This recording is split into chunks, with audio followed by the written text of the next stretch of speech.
All right. Key of Rock. Key of Rock. I'm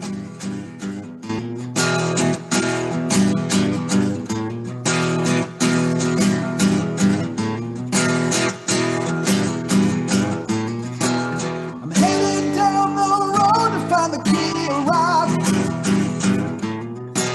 You know this is my path, there ain't no way to stop. This is what I'm training for. The key to open every door. And if you block my way, I'm gonna make you stop.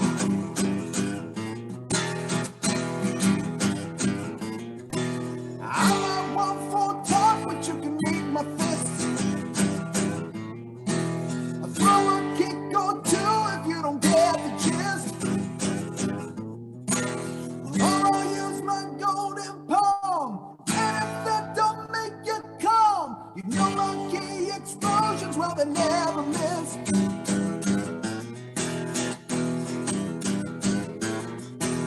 Whoa, empty out your mind. Where the key of rock resides, no one will be left behind.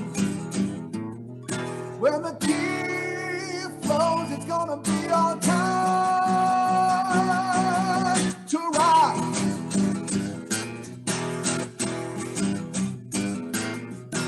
But traveling the world from Waterdeep to fame,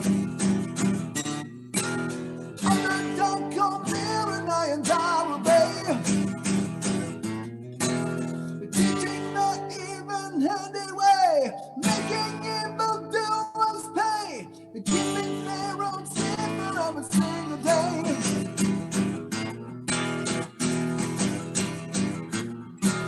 Whoa, empty out your mind.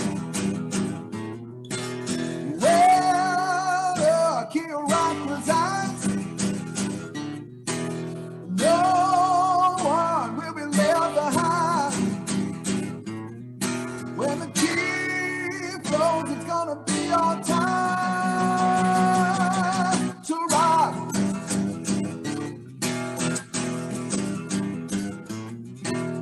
I can feel the spirit of keep building up in me. Even with my blindfold on, that spirit helps me see. Following my senses to embrace my destiny. Key of rock is unlocked, loaded to be free.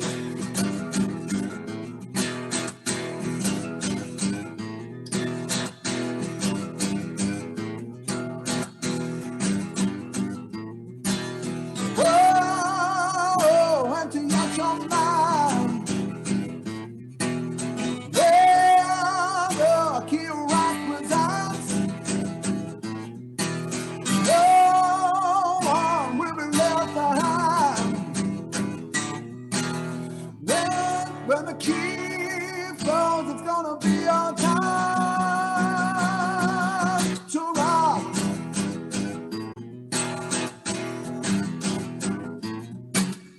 Yeah.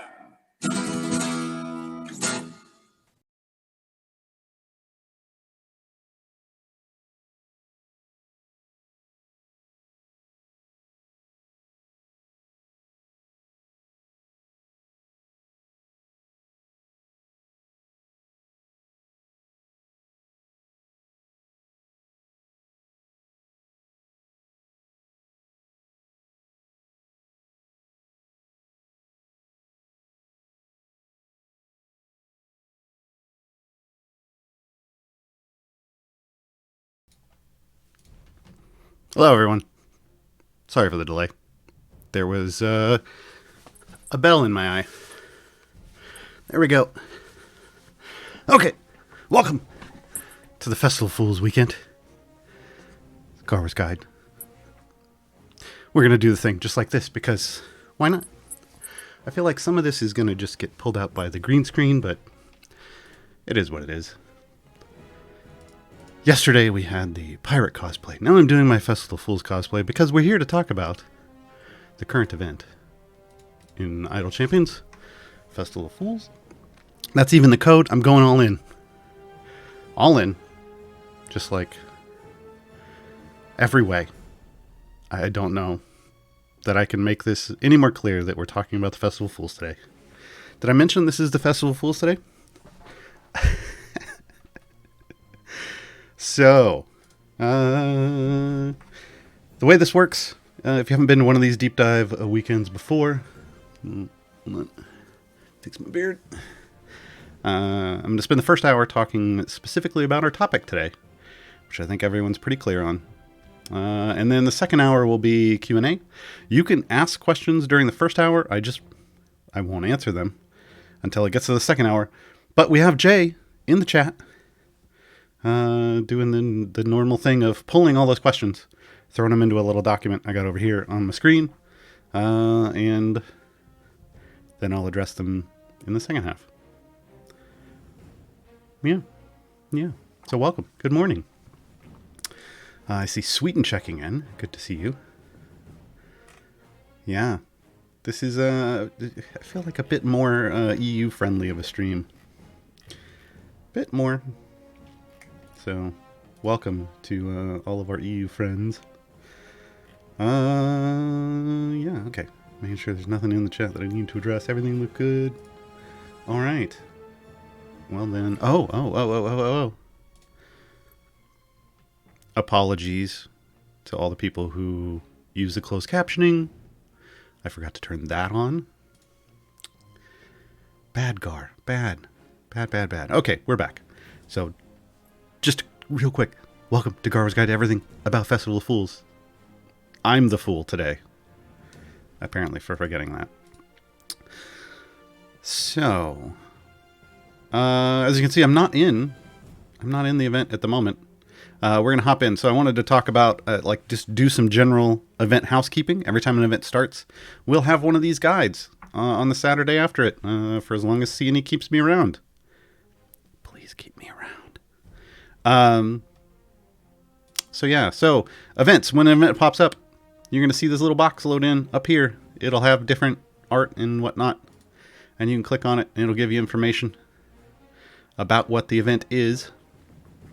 It'll show the 3 champions that are currently in the event. You'll see the past 2 champions and the current one. This is the featured one. When they say featured, that means it's the newest. It's the new arrival. The other champions, the top one will be from the previous year. The one below that will be from the year before. So it's always going to be just the most recent 3. Any champions that came before from an event will now only be available in a time gate. So in response to this year, that would mean Strix, which is why, for some, Rosie's 3rd variant doesn't show up if they don't have Strix, because you need Strix. But the C&E did give out Strix to everybody this year for free with a couple chests. So if you didn't get that, restart your game or submit a ticket. Yeah. So, to access the event, we do need to go back to the main screen.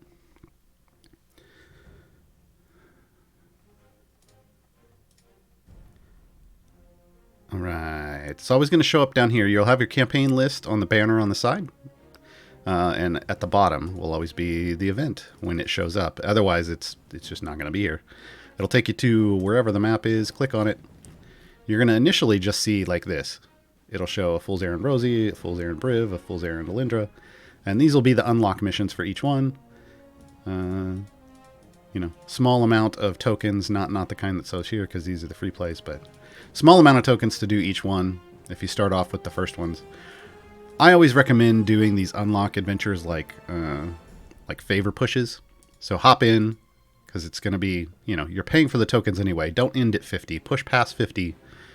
Get as much favor as you can get, like a normal favor push in. Then do the next unlock mission and do a favor push. And then do the next unlock mission and do a favor push. By that point, the variants that will have opened up, ba-bam, may very well show as easy. Or at least some of them. If you're newer, you may at least get the first ones showing as easy. The difficulty rating here, for newer players. This difficulty rating, to get it to show difficulty easy and be green like this, it's really just based on your favor. And to be clear, it doesn't mean that that is now easy to do. This is a kind of a, you must be this tall to ride this ride kind of thing. It's a general recommendation. You know, you might be able to be smaller than that and enjoy that ride.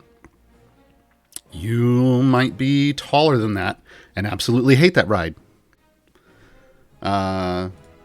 You kind of have to make your own judgments on that. And the way you do that is by looking at a combination of what the difficulty is and what the completion requirement is, like what level, and then what this restriction is down here. So let's go through. We're going to go through these. And we'll talk about each of the variants first, and then we're going to hop into a free play, and we'll talk about each of the champions. So, Rosie Beestinger is the year 2 champion, so she's going to be at the top. A lighter touch, which is the 75 level requirement. Only champions with strength of 14 or lower can be used. Champions with int of 14 or higher deal 400% additional damage. So what they want you to do here is use someone real smart as your DPS. Doesn't necessarily mean you have to use Rosie. What I'm going to do is pull up in the background here each of my guides to each of these champions, because there's going to be, I put notes to each of these variants in all my guides. So for the guides for the champions, they're going to have a generic starter formation for you that you can build off of and adjust per your whim. But they're also going to have some notes on each of the variants, like what I think maybe you should, what I think you should do, or what may help you to make decisions about starting that. In all cases, the general rule is wait till they all show as green. I just recommend making sure they all show as green before doing them. Just because, why make it hard on yourself? You've got 12 days to do the event. You can spend an entire week, working on your favor if you're newer, before having to do these variants if you want. That's okay. So yeah, champions with int of 14 or higher. I should have just talked about specifically the boss on this. We'll come back and we'll talk about the boss when we get in. So, because you only need to make it to 75, it's not a horribly painful adventure when you want that specific, when you have those restrictions of, strength 14 or lower. So not super strong, but real smart. You don't get a lot of your core champions. You're going to get like Celeste, you're going to get Jarlaxle, you get Calliope and Ashara. So there's 4 solid ones. You get Makos. But outside of that, you're going to have to be using event champions. So, keep in mind that, whenever they have these restrictions, if you don't have a lot of those champions, that's going to up the difficulty level of that variant. So every time you're missing like one champion slot, like every time you have to leave at least one champion slot empty, you're going to have to get more favor to make up for the lack of that slot. So I see someone going, the event only shows 9 days remaining, not 12. Yes, but I'm talking about events in general. Events run 12 days. Events run 12 days. So whenever you're starting an event, keep this in mind. This is general event advice. Okay, so this one, again, make sure it shows as green. Again, maybe wait until one of these higher ones shows as green as well before doing it, just because you might be losing some champion slots, and then go for it. A good way to test these out, if you're unsure about whether or not you're going to be able to complete this requirement, is to hop into a free play, which you want to do anyway, and only use the champions that are allowed, strength of 14 or lower and int of 14 or higher for the DPS, and see how far you can get just with that limited version of champions. There are fan sites out there that you can use to tell you can punch in the stats and it'll tell you which champions are available. And you can just use those, or you can figure it out by, manually by looking at them all. And then see how far you can go And then at the end of that run, you just then use whatever champions you want and push further and treat it as a favorite run, right? All right, Flay the Fools. Mind Flayers spawn in boss areas while the Mind Flayer is alive. All other enemies are immune to damage. This is, obviously, you want to kill the Mind Flayer as quickly as possible. Click damage can help, or, maybe early on. But ultimately, your ultimates can help burn those down on the lower levels. And then once you start getting towards the end, it's going to be a little more difficult. But again, you only have to get to 125, so if you make it show as easy, it shouldn't be too difficult to get there. When it's basically just, hey, look, you've got to kill the Mind Flayer. It's a very kill the wabbit, but kill the Mind Flayer. Bee Stingers Unleash. So this is the variant where you need Strix. See, you must have completed a Fool's Errand Strix. So this is why they gave Strix away. Only Strix and Rosie can be used. Well, right there, definitely want it to show as green. Maybe have a little more favor if you're newer. If you're a little unsure, it should be fine if it shows as green. I remember doing this back in the day because things like their attack and ultimate cooldowns are greatly reduced. The damage is increased. Their damage is increased in each area. Deflect missiles has no cooldown, which means Rosie basically can tank. You want her in front and Strix behind her. Obviously that only works, she only tanks against range stuff, but still. And then the variant contains unique dialogue, and it's fantastic. If you haven't done this yet, please turn your dialogue on and read it. Yeah, probably one of the best unique dialogue variants that they've had. It's just great. Especially if you know Strix and Rosie, like if you used to watch DCA and you used to watch the C Team, yeah, real good stuff. All right, moving on to Briv stuff. But yeah, this definitely should be left, for last. I definitely think it needs to show as easy for you to attempt it, because remember, these cost your event tokens to attempt. So attempting things without being real positive you're going to complete them means you're wasting tokens that could be used to get you gear. And that's rough. All right. Briv's version. Pixies spawn at random in all non-boss areas. Dang it, Pixies. When they spawn, it shrinks a random champion by 33%, decreasing their damage done by 99%. Because Pixies can't do math. This effect persists until the pixie causing it is killed. This effect can stack if multiple pixies target the same champion. So it's real scary to hear the number 99% thrown out in this game. I understand that. I understand that fear. It's not as bad as you think. Because of the outrageous numbers we're dealing with, a lot of times 99% doesn't mean a whole lot.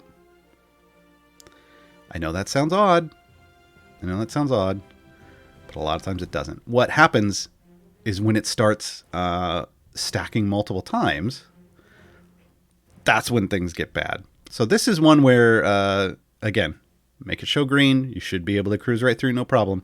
But you're going to be wanting to manually watch this, because if you accidentally get a bad multiple stack, you're gonna have to. It's gonna kick you back a level, or it's better to, you might die, and then you're just gonna have to reset and start again. So yeah, just keep that in mind. It's not as restrictive as you think, but you are gonna need to watch. Like if you just get one stack, not as bad as you might think. Multiple stacks, that could be bad. So just keep an eye on it. Nerves of Steel. This is an important one. I kind of figure a lot of people have probably done it already, but hopefully you haven't done it yet. This is the best variant in the game for getting Briv's achievement. His Divine Patience achievement, where you want to build lots of stacks. This is one of those things where you want to read through and see what the achievements are, and see if any of their variants favor that. This one does. He basically wants to get a bunch of his stacks of Nethery Steel, and that means getting hit a lot. Well, the variant where he starts in the formation, even if he doesn't, but can't be moved, removed, or swapped, but normal enemies move 10 times faster and attack 3 times faster. That means he builds up stacks 3 times faster. because they're attacking 3 times faster. So you can get through this real quick. I've got a GIF for you to see. I'll show you later when we get to Briv. It can happen. You can do this in less than half an hour on this variant. It's pretty fantastic. If you've already done the variant, obviously I'll talk to you about that in a bit. But yeah, this one's pretty cool.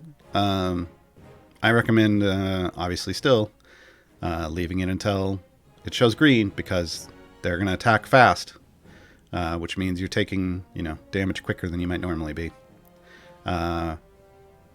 But Briv is we'll talk about Briv. Briv is a great tank for newer players and mid-game players because of his healing, which is basically a form of damage reduction. So, once you get him and pick him up and start using him, for early game players, your runs are probably going to be a bit easier. All right, a delicious diversion. A card of tasty pies, baguettes, and other baked snacks. Yum, yum, yum, yum, yum. Take up slots in the formation. The card has 100 hit points. It's not a cart. When I read this the initial time, I thought it was a single cart taking up 3 slots, and I was so happy that they'd finally found the tech to do that. No, it's 3 carts, 1 in each of these slots. So, ravenous crows and famished rats spawn randomly in each area. These additional creatures have 4 points of armored health. How dare you? If for whatever reason the cart is smashed, you immediately lose the area and go back to your previous area. So they put it behind a tank wall, so it shouldn't be a big deal. I mean, if your tanks die and they get to these carts, you're going back. I mean, if your tanks die, you're going back a level anyway. So this last thing isn't as big. The big problem actually here's where the big part of this is: the boss levels. When we talk about the boss, once I open this up and we start talking about the boss, this is why the cart gets smashed. But if you wait for this, to be green, you've got lots of favor. It shouldn't be an issue. Plus, you should be using Briv by this point, and yeah. Well, anyway, I don't see this as being a horrible problem. It is good to have a multi-hit, a multi-attack DPS here. So if you're newer, Ashara is a good choice. Delana could even be used. Yes, I just said that. Hitch. Any of those 3 that have multiple attacks every time they attack is going to be good against these crows and rats, because they have 4 points of armor dealt. So take multiple of those chunks off at once, folks. All right, and then on to the newest stuff with the Lindra. Area 75, in each boss area, you'll encounter the boss and the next boss at once. Oof. So 2 bosses at once means you definitely want this to show it green, but I would wait until maybe this one shows it green too before doing this. You don't necessarily have to, but it just makes it easier. You need to defeat both to progress. Chadwick joins the formation. He mostly observes and tries to figure out what's going on. That basically means you lose a slot. So again, make sure Frost Wave in this one shows up as green, and then do Future Sight. Speaking of Frost Wave, additional Frost Giants appear in each area. Really? Each of these additional Frost Giants starts with 4 hit points. Pain into more pain, or Alinda's variance, basically. Every 25 errors, they gain 4 additional hits-based hit points. That's actually helpful. I know it may not seem that way, but it is. Champion damage is reduced by 99%. The 4 additional hit points every 25 areas, here's why this is helpful. So, our armored based, these are hits based. So, actually, that doesn't matter then. Never mind. I was thinking armors based. So, yeah, it makes it so that you really want to go all in on multi-attack champions. So, grab your Ashara, grab your Hitch, grab your Delana. Any of those you're going to want to stick to for the hits-based stuff. Anybody can take off a point of hit-based health, because you just need to do 1 damage. So everyone else in your formation helps as well. So having people with multi-hit ultimates works, like Celeste is a multi-hit ultimate. Jarlaxle's is a multi-hit ultimate. And finally, again, for this one, wait for it to show as green, but maybe wait until Knowledge Over Power shows it green, and then do it. So you're almost waiting a step. Knowledge Over Power, pretty rough for a new player. Pretty easy for a veteran player, pretty rough for a new player. Because only champs with int of 14 or higher can be used. That's real restrictive, folks. That's real restrictive. Where is it? Oh, here we go. Let me talk about just how restrictive that is. I just gotta find my notes. Here we go. Slot 1, 2 event champions. Slot 2, no one. Slot 3, an event champion. Slot 4, Jarlaxle and 2 event champions. Slot 5, 2 event champions. Slot 6, Alindra and Ashara and another event champion. Slot 7, 3 event champions. Slot 8, Delina and 2 event champions. Slot 9, Makos and 2 event champions. Slot 10, Alcoria, who's an evergreen, but if you're new, you might not have her yet. Slot 11, Dragonbait, who's an evergreen. Nova and Strix, if you got Strix free, you should have. Slot 12, an event champion. So notice there weren't a lot of core and evergreen champions in there. And if you're new, that's all you're going to have. So you could potentially only have like, let's see, 1, 2,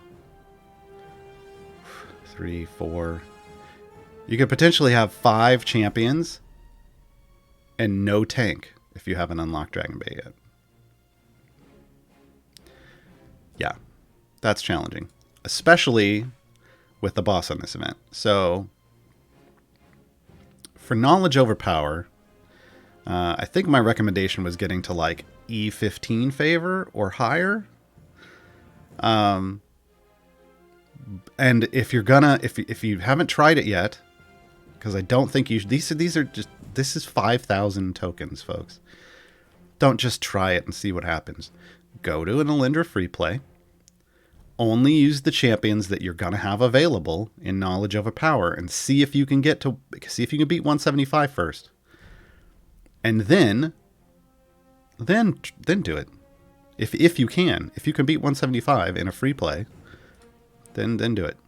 Otherwise, don't do it first.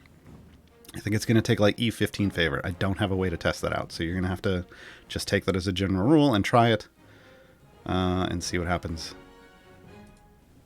Because that's real rough. That's real rough. I feel like that one should have been the level 75 one.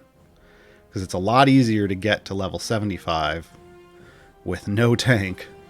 You only have to deal with the big bad boss once, than it is to get to 175. I'm trying to see if there's any more. Oh, I do want to remind you, in Bee Stingers Unleashed, if you complete that one, you get bee outfits for Strix and Rosie.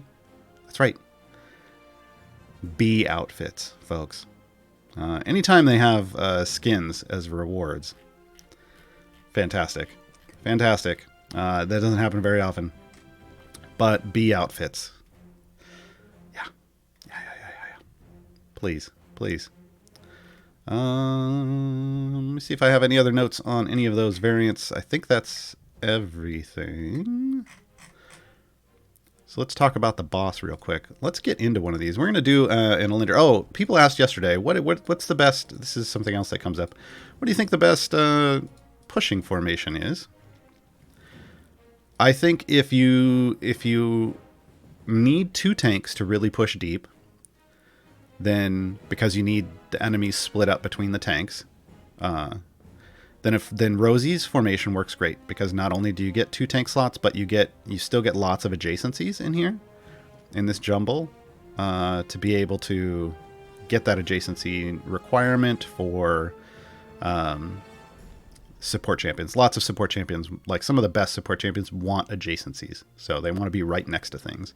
Whereas Brivs is basically the same formation. They just kick this one out over here, so you lose some adjacencies. It's still doable, but I feel like Rosie's a little better. If you're fine with a single tank formation, Alindra's, I feel, is great.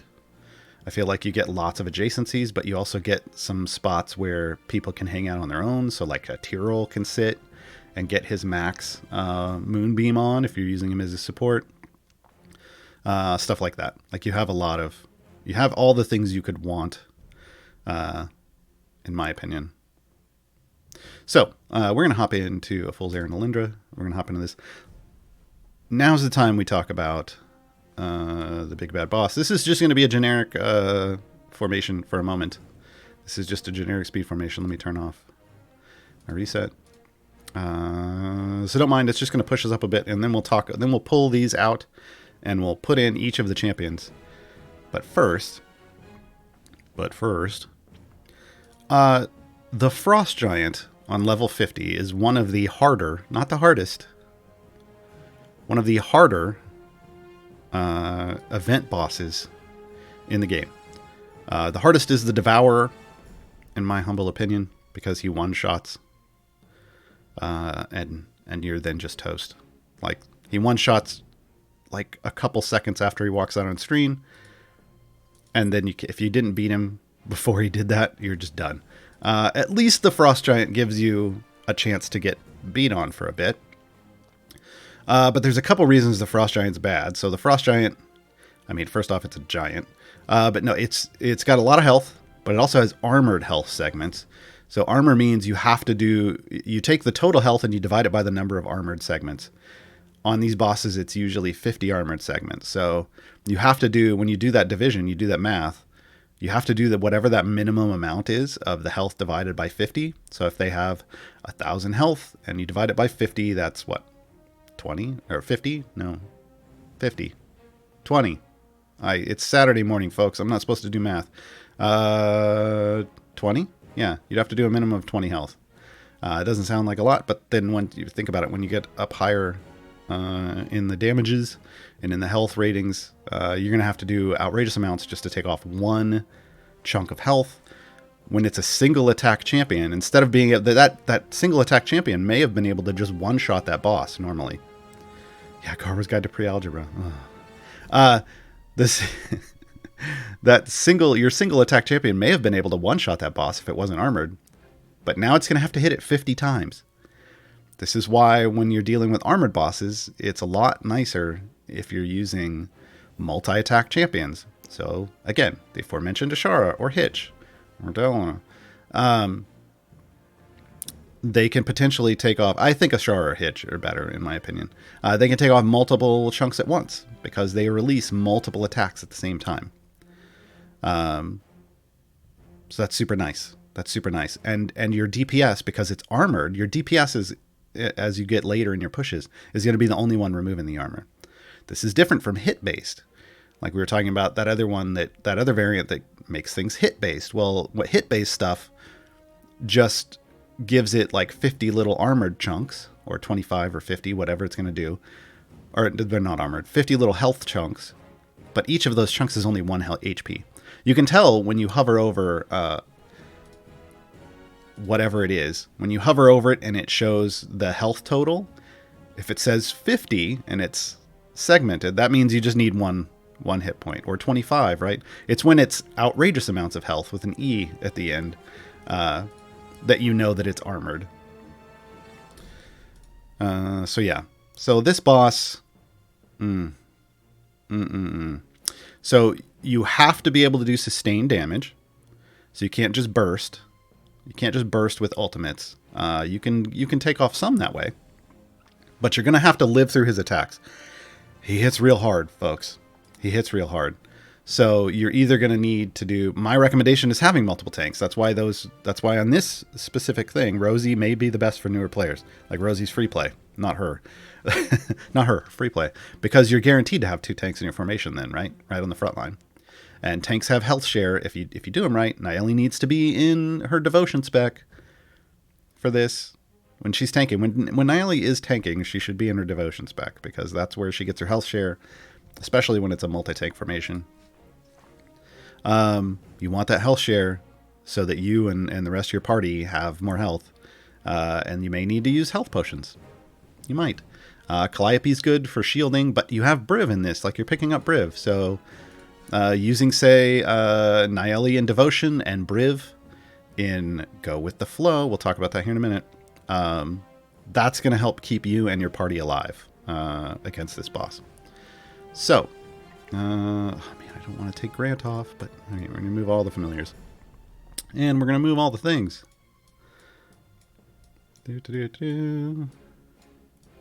Wow. I'm good at this. Look at it. I'm pulling them out. I can't even see them. All right. I'm gonna put some of these back out because I don't want things running over my party while we're talking about them. All right. First up, let's talk Rosie, Miss Bee Stinger, if you're nasty. All right. I've got her in her bee outfit. I guess I should put her in the original. Well, no, I'll just show you the original. There's the original. Rosie Bee Stinger, a.k.a. Grandmother Knight, is from Acquisitions Incorporated, the C-Team. So, man, that show needs to come back. Dang you, pandemic! So, yeah. This is Rosie. This is Rosie's original skin. This is Rosie's bee skin. We're going back in the bee, because the bees are adorable. She's a halfling monk. Shadow Step is her basic ability. Rosie appears behind a random enemy and strikes them with her fists. So let's do some leveling up here. And let's talk about Rosie. Sassy. Increases base damage of Rosie by 100% for each champion younger than her in the formation. So she likes to be the matriarch of the family. She is 110, so you've got a good chance of them being younger than her. Not everybody, though. There's some long-lived champions in this game, so keep that in mind. Deflect missiles. Honestly, this is what I use Rosie for a lot of the times when I'm using Rosie in a variant. I have literally used Rosie to tank before for various things. Back when we didn't have a tank that qualified for certain patron variants that had lots of magic damage.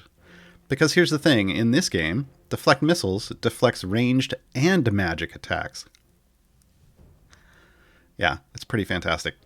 So there are sometimes some variants where there's magic being done by, say, the Xanathar.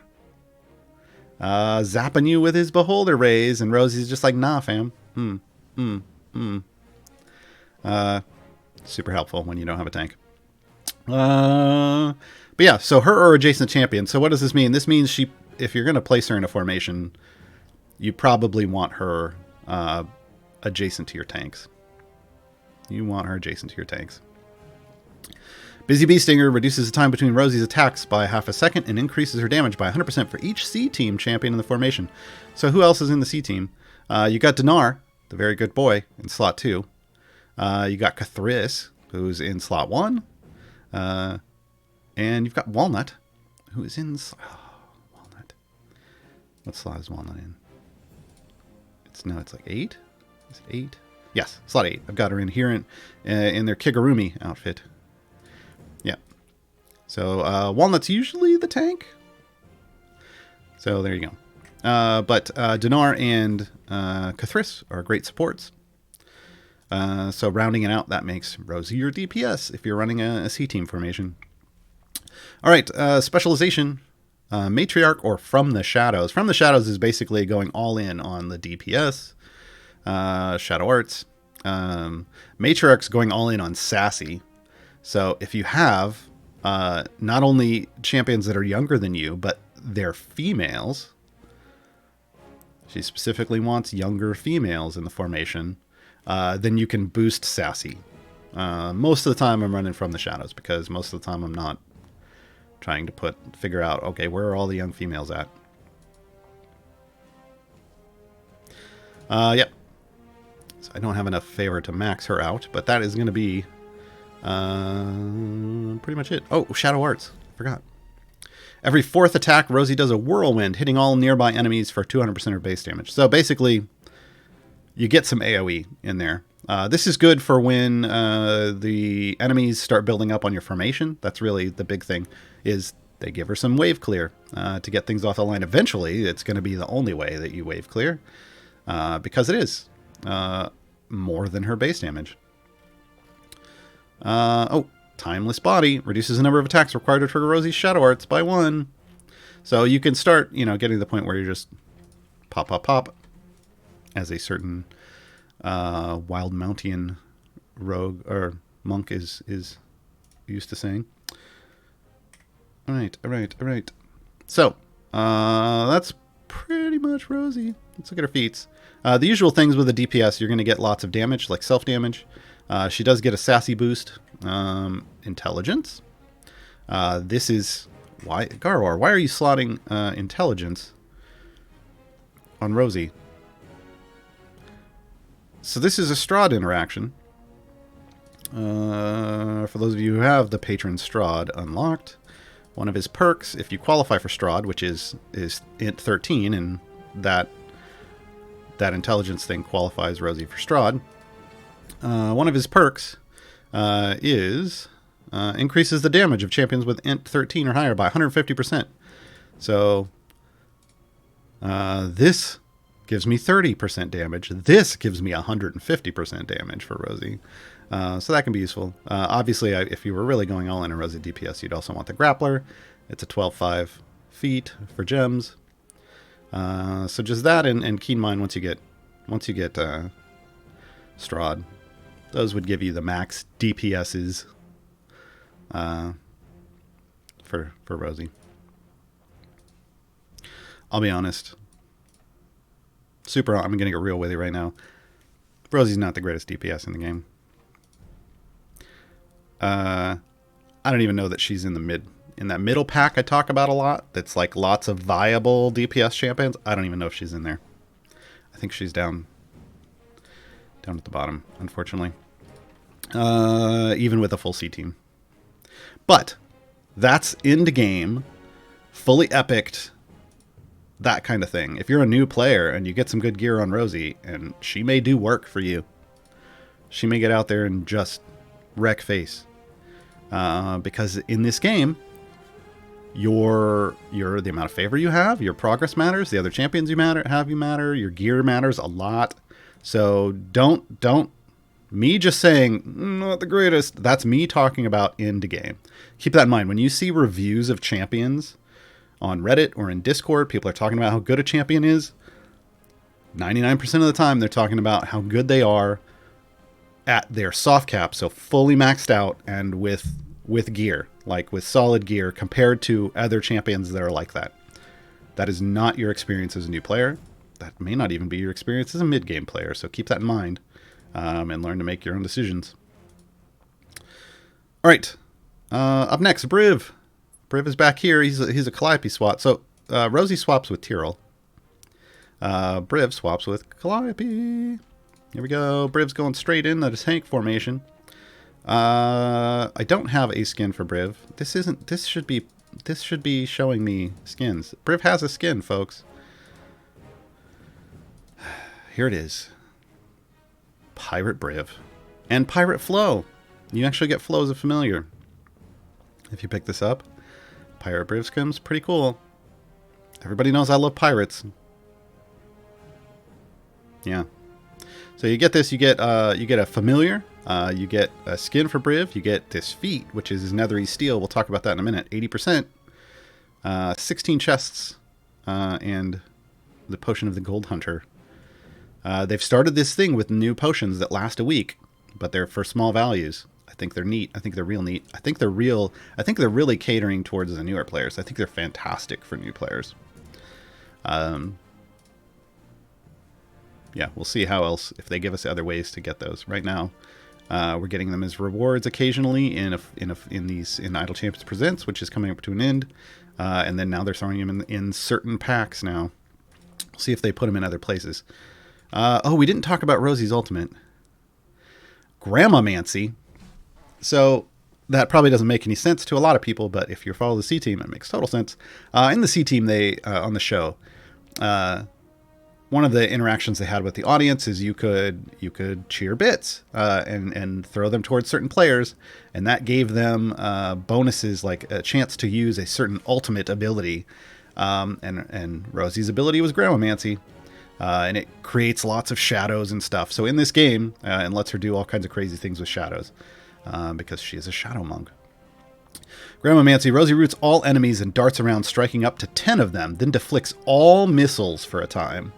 So this is the hit a bunch of things and make sure your tanks aren't taking any range damage ultimate, which, again, can be incredibly useful in the right scenario. So keep that in mind. If you're dying to ranged stuff and you've got more than enough damage, but you're dying to all these ranged attacks, maybe throw Graham. Maybe try Rosie out adjacent to your tanks. Hit that ult.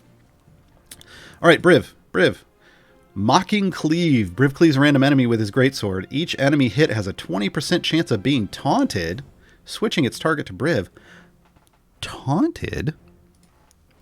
Once upon a time, Nayeli had a taunt. Rip Nayeli's taunt.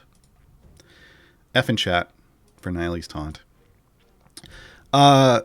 They took it away from Nayeli. They gave it to Briv because apparently he wasn't strong enough. Seriously. Briv's probably one of the strongest early game and mid game tanks.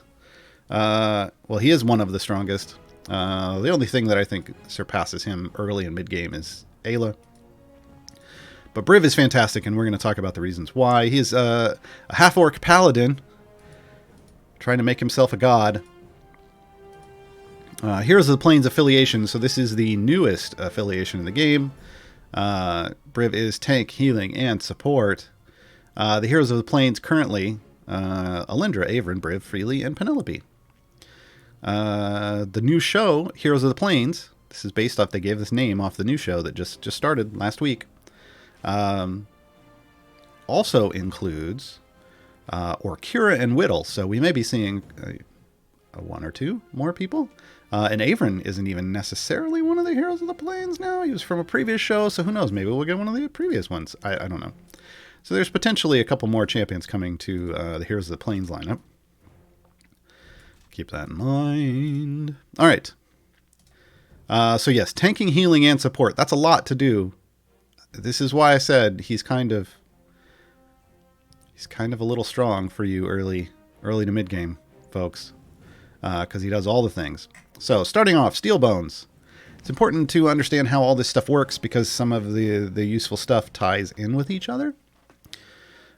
Steel Bones, whenever Briv comes under attack, metal shoots out of his pores and covers him in a strong armor. While armored, Briv takes 10% less damage and gains stacks of Steel Bones whenever he's hit by an enemy attack. So right off the bat, Briv has a 10% damage reduction. Flat damage reduction. That's strong. Like, whenever you can give a tank a percent base damage reduction, that's fantastic. That's fantastic, because that scales with the levels you're going up. That's not, 5 damage is removed or 10 damage is removed. No, like 10%. That scales as far as you want to go. So he has damage reduction there right away. Netherese Steel. Briv increases the damage of all champions behind him by 0.01% for each stack of Steel Bones he has gained.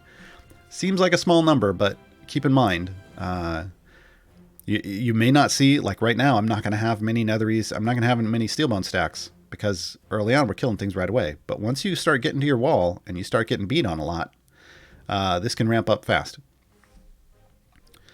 Unnatural Haste. This is like the cherry on top of the Briv sundae. Like, Briv was a strong tank. He just is. He's a strong tank. And a good support. And he does a lot of healing. Those things alone, with a taunt, a 20% chance of taunting enemies, those things alone would have made Briv a very strong tank in this game.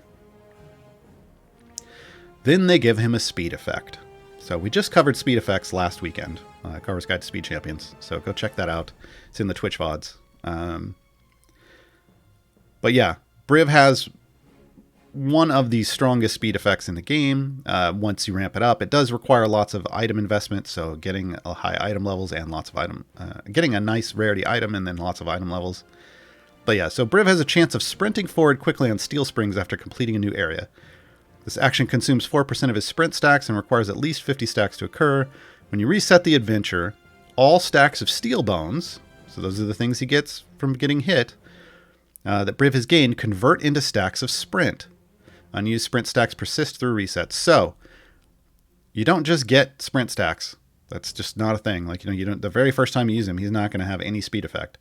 You have to actually put him in and use him and have him get beaten on and get a bunch of steelbone stacks to then have haste, get that speed effect on your next run. So yeah, so like right now, I have no steelbone stacks, but I have some carried over haste stacks from my last run. That's a big deal. Healing Flow. Flow is his pet Flump. So that is the pink floaty Flump. Hangs out with him. Here, you can't see it in this art, but you see him right here. There's Flump. There's Flow.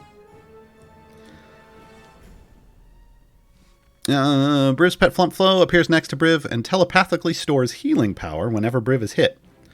After 10 hits or 10 seconds, whichever comes first, that's important, Flow heals all champions in the party for half of the damage Briv took during that time.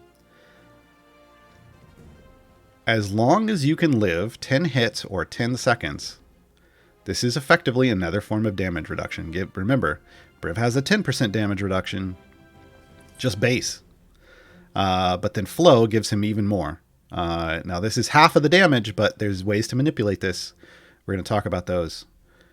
You can heal Briv for all the damage. You can make it so that as long as you can survive 10 hits or 10 seconds, Briv heals all of it. This is what I say when Briv is a very strong tank early in mid-game. He can be. He very much can be. Oath of Heroism. Briv increases the max health of all of this. Is the health share. Champions by 20% of max health. That's just the standard health share for tanks. All right, let's talk his specializations, because this is where the I don't know, super healing Briv comes in. So Metalborn with the little spring, that should cue you up to that. This is the speed effect one. So if you're just using Briv for speed, this makes it so that he uses 20% less of the sprint stacks whenever it procs. So again, let's go back. I forgot to mention this. So 4%, he's using 4% of the stacks. This is great because it's not a flat number. And that means you don't have to earn tons and tons and tons of stacks just to get a lot of skips in, because it's using a percentage each time. And each time it's using a percentage of whatever your new total is. So the amount it's using goes down as your stacks go down. So reducing the number inevitably means you can, the percent means you can skip further. So keep that in mind if you're trying to skip as much as possible. Metalborn is your choice. Tempered Steel, you see the armor. That's telling you this is his Nethery Steel ability effect. This is if you're just trying to buff the champions behind you the most based off that whole Steelbone stacking thing. This doubles that. This doubles that bonus. Not gonna lie, I don't use that ever, really. I tend to go with either Metalborn or go with the Flow. Go with the Flow. Increases the effect of Briv's healing Flow ability by 50%. So that takes him. We're just going to take this one because this is, in my opinion, what you should take if you're tanking. That's going to take that 50 as we come down here and look up to 75%. So now he's healing 75% of his damage. That alone is a lot. That alone with just a supporting healer in your formation is probably going to keep him topped off most of the time. However, there are shenanigans in this game that involve healing. There are some champions that can increase the healing they receive, like Sentry. If Sentry's in a dual tank formation with Briv, the Sentry increases the heals they receive. But the big one is over here. Mert the Moneylender. His global tier 2 perk up increases the healing received by tank champions by 50% if it's maxed out. This alone puts Briv over the 100% health mark for healing. So my Briv currently will heal for 100% of the damage he receives as long as he can live that 10 seconds or 10 hits. That means he can push and more importantly heal your party, heal your entire party for all that damage. Making Briv technically the best healer in the game in terms of raw output. So, yeah. It does require him getting beat on, though. It does require him taking damage to heal other people. So he's not always your best choice for healer. but Briv will heal himself and the entire party for however much Flo has stored. Real strong for you folks. So yeah, so that's my recommendation, is if you're going to use him to tank, go with the Flo. Go with the Flo. At the very least, it's going to get you 75% of his health back, and heal the rest of your party as well, right? Feats. He's got 2 of them. No. So because he's tank, healing, and support, he's going to have a lot of different feats. Look at this list of feats. It's long, folks. So he's going to have damage all champions. He's going to have the health. In my opinion, health is like, get him at least that 30. Get him at least that plus 30. Because again, Briv relies on health more than most champions, because the more health you give him, the more chance of he's going to live through that 10 seconds or those 10 hits. Combining that with Calm Under Pressure, I mean, it kind of depends on what's going on. Are you at his overwhelm? He's got a high overwhelm. If you're above 30 enemies and you feel that's what's killing you, Calm Under Pressure can add. You can add this in. It's going to take you up to 40, which is real solid. I tend to, as you can see, run just double health and give him all the health in the world. But yeah, and then this new pirate pack gave him that Netherese Steel one. So that's going to be the damage buff to the rest of the people in the party. He's also got one in there at 40%. So he's got a variety of things. I tend to just go lots of health on my Briv. But again, I also pay attention to what's going on to see if maybe I need to add something else. Okay, so here's the Frost Giant. I'm glad we stopped here. Here's the other thing. See this armor? Look, it looks like a shield right here, this gray thing. This is the other way to tell if it's an armored versus hit-based. If it's hit-based, it's not going to have this gray shield. And when you hover over, see how it says 3E27 HP? That's the other way to know that it's an armored boss. But you can just look for that shield if you want. But look at that, folks. Just, I've got them over-leveled enough that Briv can take this beating, and Rosie can do the damages. And that's it. Yep. All right. On to our newest champion, Alindra. Slot 6. This is a highly competitive slot, folks. There's no getting around it. Krull was top dog in the slot for a long time. Krull had a bug fix that brought Krull back down to strong, but not broken. And Ashara had a change to the way she works, so that she rose up, and then with Krull coming down, they competed against each other a lot in this slot. Yeah. Alindra is looking currently to make this an even more competitive slot.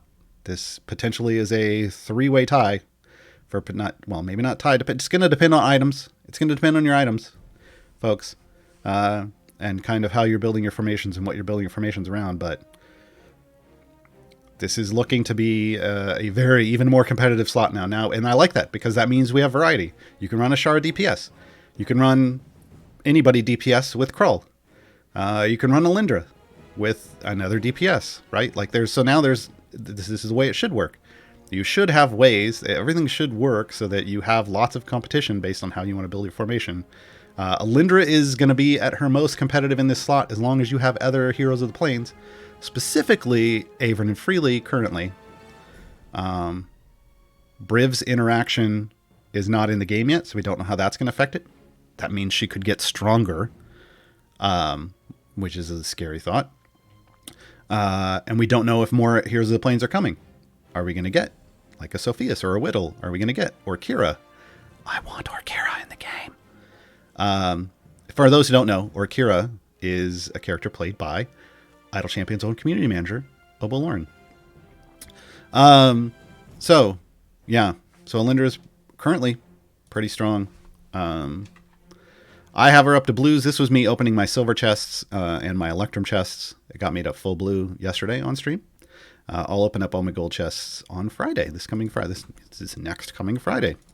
And hopefully it should end up full epicing Alindra.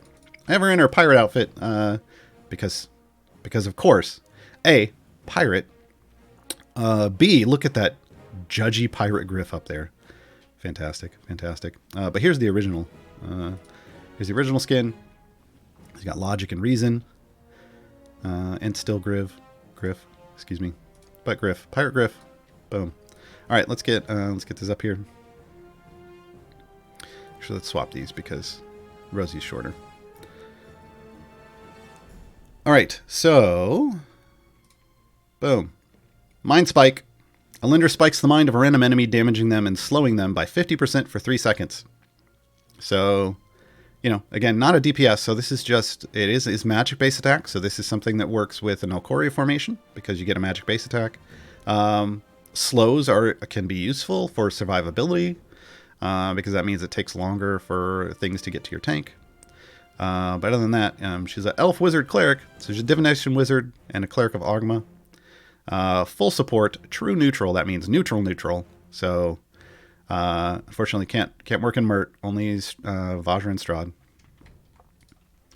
Let's get some levels in. Boom. So let's talk about how this works. Portent. As a divination wizard, Alindra gets to see things ahead of time and twist how reality works a bit. Every 30 seconds, Alindra randomly chooses up to 2 adjacent champions and peers into their futures, helping guide their attacks and increasing their damage. Mine is increased by 1,000%. That's because this is supported by an item. So I've ramped that item up. And it's supported by, leveling up your abilities too. Portent is the big thing. Like her father, Averin, it's all about the adjacent champions and who she chooses those 2 random things to fall on. You really want your DPS to be one of those. And then, you want to place her somewhere where it's going to be here. Let's talk about this. You want to replace her somewhere where in her base form, she's only going to be adjacent to potentially 2 champions. So like this, right? Like even if there was another champion here, like a DPS and then one more back here, she would be adjacent to only 2. You would want your DPS right here. And then you would want another person here. And then again, we were talking earlier, you really want this combined with Averin and Freely. And ideally, you want the people adjacent to her to both qualify for Averin's mirror image. All right, keep that in mind. That's where you're going to get a lot of her power from. So we want adjacent to 2 people and only 2 people. I'm going to move it back up here because we only have the 2 others in the formation. So that she's always choosing those 2 people to buff up. Okay. This is not an actual ability. They just named this for some reason. I don't know why. Brows of Judgment. This is Griff. This is where Griff comes in. Griff, Alindra's ally companion, sits on Alindra's shoulder and judges enemies as they spawn. They have a 25% chance to judge normal enemies as unworthy. So 1 out of 4 things coming onto the screen are going to be deemed unworthy. And 100% chance to judge bosses as unworthy. So every boss, you're going to get this ability. For every living unworthy normal enemy, Portent's base buff is increased by 700. Well, it's increased by a large percent. Again, this is supported by an item. It's great when this happens. Stacking additively. So this is going to be additive instead of multiplicative. Each living boss increases Portent's base by an even larger number. So basically, this starts kicking in a lot exactly when you need it to. When you stop killing things instantly. That's the best kind of buff, frankly. Because, it's going to judge lots and lots of things. And that buff's going to ramp up and ramp up and ramp up. Here's the plains. So this is why you want Averin and Freely in. Potentially also like Penelope and eventually maybe Briv and anyone else as they get added to this. If Portent is applied to a champion under the effect of certain Heroes of the Plains champion's abilities, those effects are increased in power. So Averin, mirror image effects on the Portent and champion are increased by a number. Well, geez. Mirror image. Averin was already, before Alindra came in, Averin was the #1 support champion in the game because of mirror image. Just was. So this makes mirror image even better.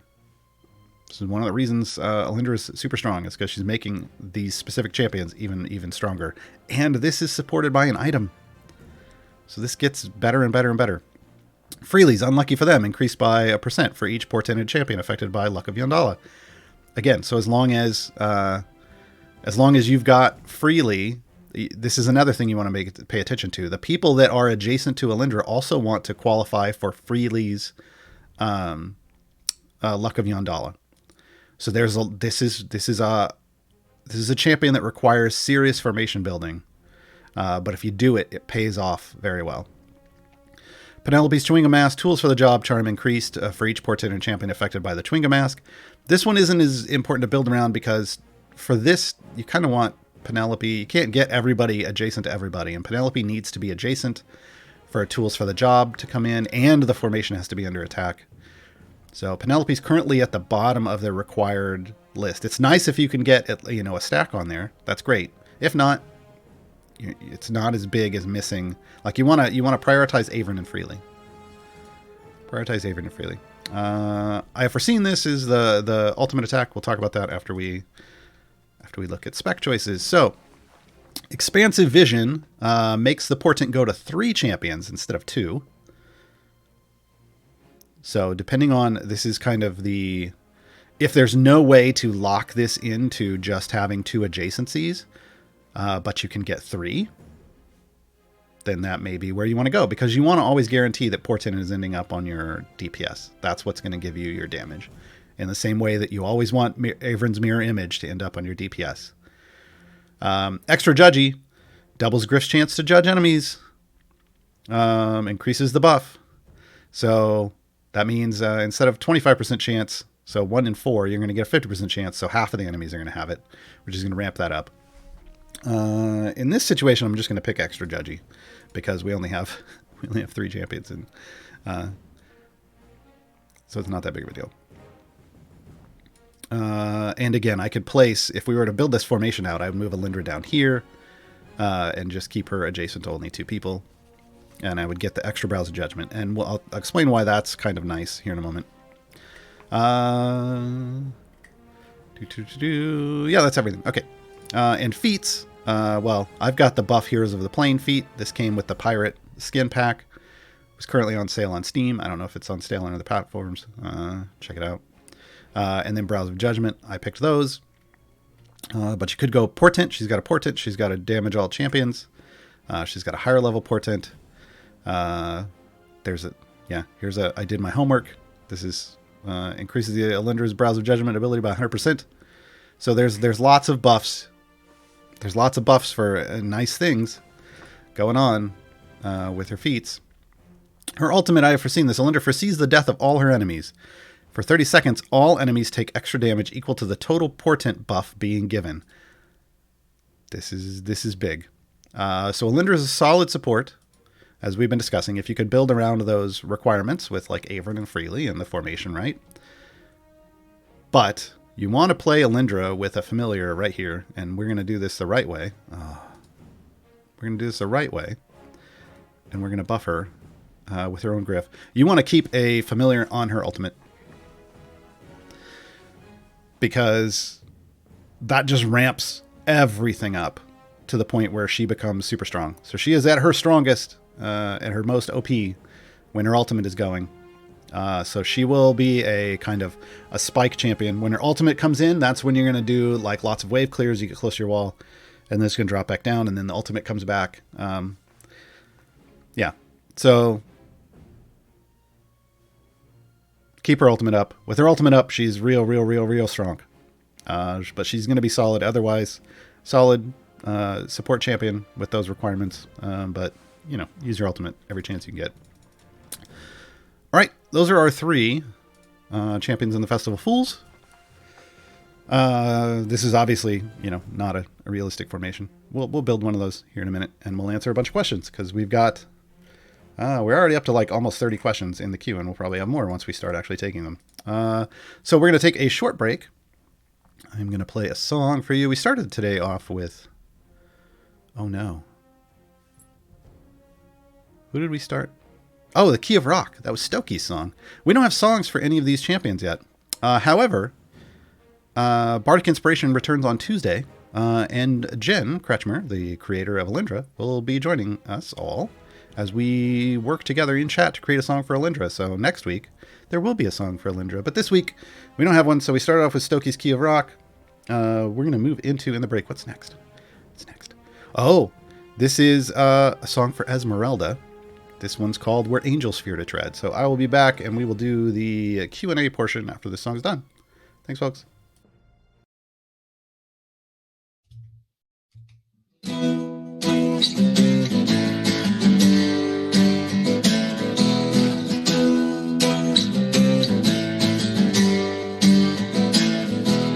Struck out on my own with no place to call my home, but a purpose burning right inside my heart.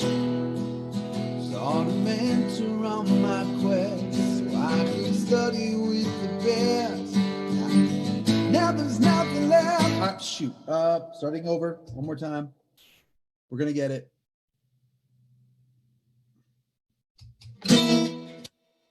Dude. Boom. Edit right here. Editor.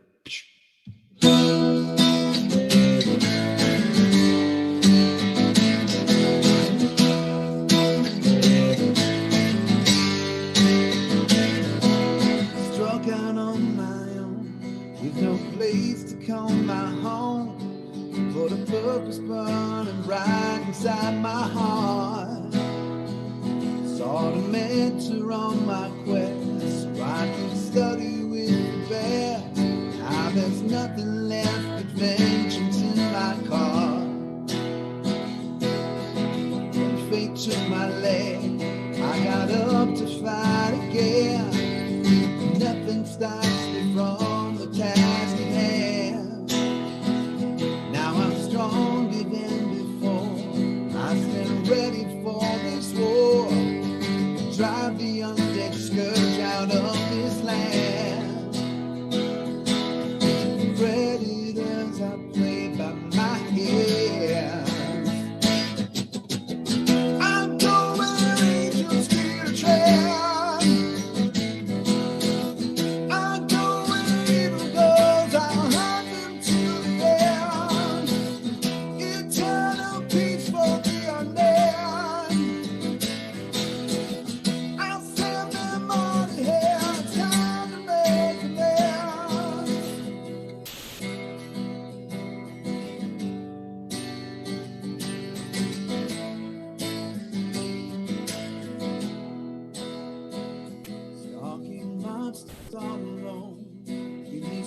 Domain I roam. Ancient evil hounds me every night. Search across this land. Oh, where do I understand how to break the cast and bring back the light? Time to put an end to this fight. I go where angels fear to tread.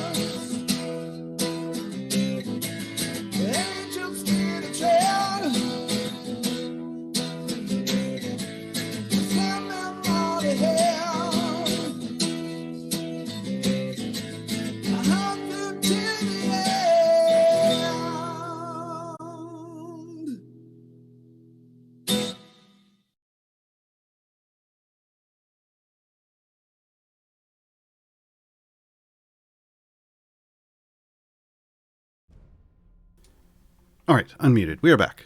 Welcome. I've adjusted the hat.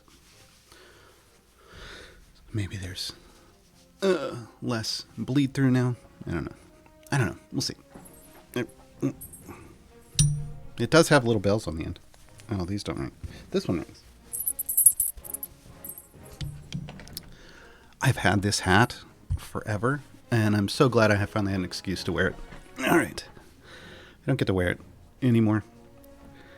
Going into the questions, folks. Also, that was Bardic Inspirations. That was the song for Esmeralda. That is returning on Tuesday. Make sure you check it out. There's also an album drop coming at some point in the future. 8 songs from Bardic Inspiration are going to be arriving. Super hype. Super hype. Can't wait. Stay tuned for more of that information. All right, let's go through the questions. Let me see which ones are specific to the event, and then we'll double back and do all the rest. When gearing event champions, is it more efficient to open your silver chest before gold? Spiffy man, it doesn't matter. You don't get enough because you're dealing with a limited number of chests that you're going to earn an event. It's not really something you should worry about. If you're someone who's opening or who's dumping tons of blacksmithing contracts and opening hundreds of chests, yes, silver is more efficient first than gold. But for the average person who probably needs to use that, who probably wants to use that champion right away, just get some gear on your champion. Can the achievements only be unlocked during the event? B52 Willie, no, not all of them. So if we go over here and we look at the event stuff, these numbered ones are the only ones that have to be done in the event. That's it. Because these require an event free play. The Fool's Errand free play. That can be any champion's free play. Any event during the event can unlock these. These are the only ones that have to be done in the event. Everything else, and we're going to just use Strix, even though she's no longer in the event. But so Strix is only available in time gates now. She doesn't have her own event. I mean, you got her free, but she doesn't have an event to do stuff in. But you can still get Foolish Ventures. Complete all 3 variants of a Fool's Errand Strix adventure. You can do this by doing her time gate 3 times. Because you're going to get 1 variant during each time gate. So 3 time gates, which you're going to want to do to get Strix gear anyway. 3 time gates are going to get this done. Half Trash, this is the gear requirement. You can get that anywhere, anywhere you get Strix chests. There's codes out there for Strix chests probably. Well, actually, I don't know if there are anymore, but there have been in the past. But any way you can get Strix chests is going to get you, or any way you can get Strix gear, which could come from patrons or weekend chests. That could complete that. Save the day. This is her ability achievement. So use Death Ward to save an ally from death, then beat the area. This can be done anywhere, anytime. So every champion has those set of 5 achievements. Like unlock them, and then the other 4. The only ones that have to be done during the event are the numbered ones. Each champion has a number requirement to meet. So, Honky Tonk Hero, is the 100% Briv heal an intended interaction? I'm not the person to ask. Ask a developer. They've known about it. Briv still dies. Briv still dies before Ayla will. Ayla and an in-game fully geared Tyrol that has a maxed out cooldown reduction. The Ayla and Tyrol in those cases are the in-game tanks because their shields are multiples of their health. Like, tons and tons more than their health. Not just... Briv can only heal for... Briv effectively has 100% health refill, but that's weaker than a shield. Because Briv can't take more than... Unless he's shielded. He can't take more than 100% of his health in one hit. Whereas Ayla and Tyrol can. So shielded champions, shielded tanks are still self-shielding tanks specifically, still stronger than a Briv. But Briv can heal himself as long as he can live through that 100%. That's why I like to give Briv lots of health. Because I want him to live through those damage spikes and heal himself and everyone else. So yeah, I don't think it's a problem because it's still weaker than self-shielding tanks. Is there a faster way to get penance? Hyper casual? No. Penance drop once every 25 seconds. Doesn't matter how many parties you have. Like you can have a multi-party mode and be running 2 parties. It's still once every 25 seconds. The only way to get extra penance is to open blacksmithing contracts. So these are bounty contracts. Wow, Gaarawarr. Wow. I blame the hat. Bounty contracts. Bounty contracts give you 30 minutes of offline gold or 30 minutes worth of event tokens. So, yeah. That's the greens. But yeah, so they're all giving it a certain amount of time. So these blacksmith, that's why people save blacksmith or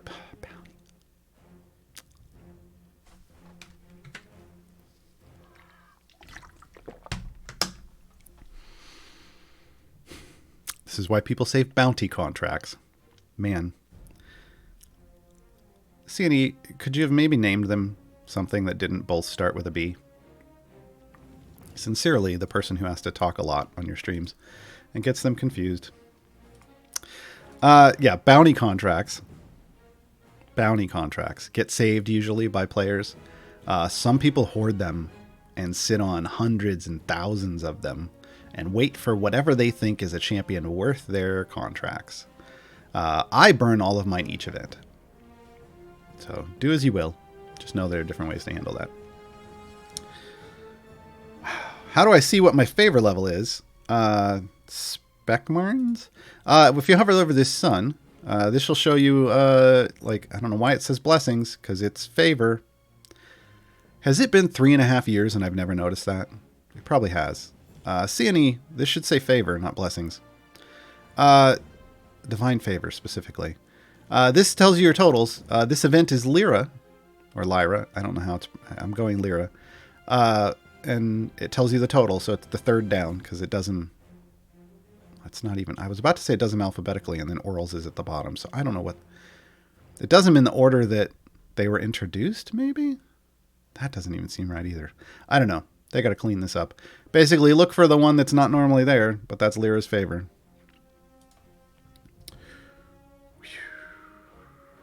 What would you suggest for getting Briv to the full 250k stack of steel bonds?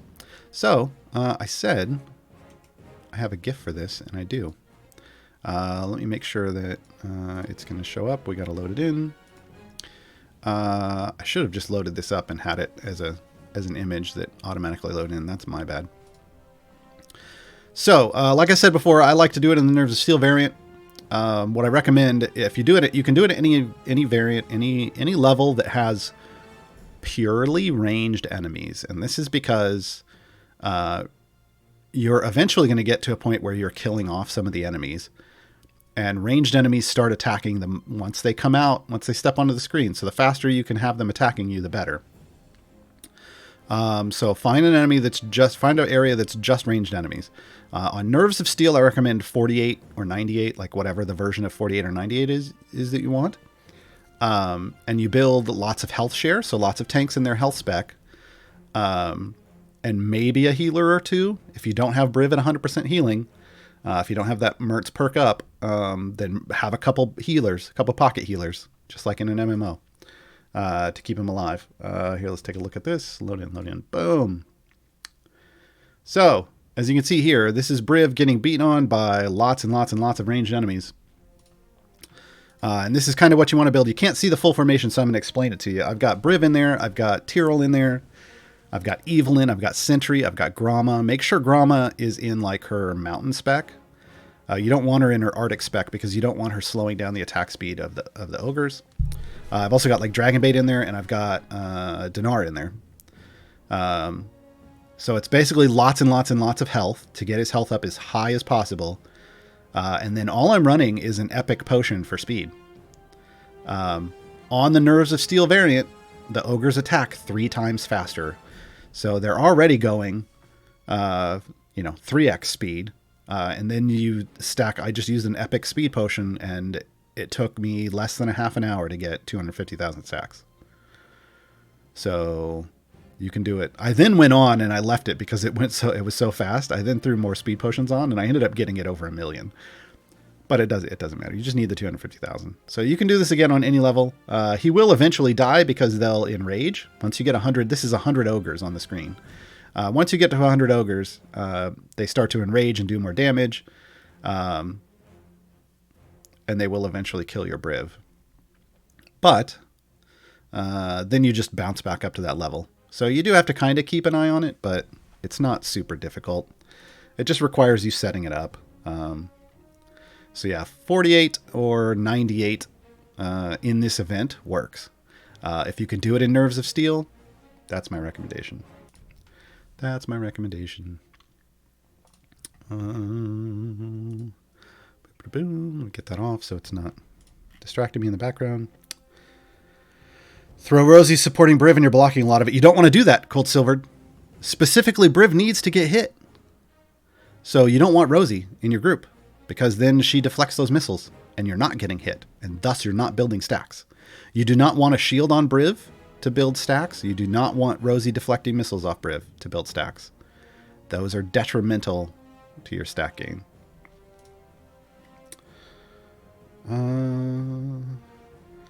That's one of the best pieces of advice for a new player that I've heard. Try a free play with the available champs and check if you can do it first. Cheers on that one, Gar. BA Billy G, yeah.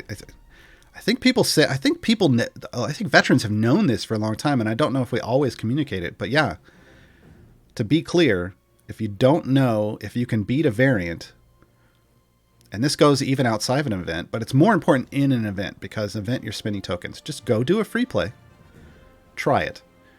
If it turns out you can't do it with the current favor that you have, well then put in a full formation on that free play and just keep pushing and treat it as a favor run. And you won't have lost anything. You know, a little time, but it's better to lose that time than those tokens.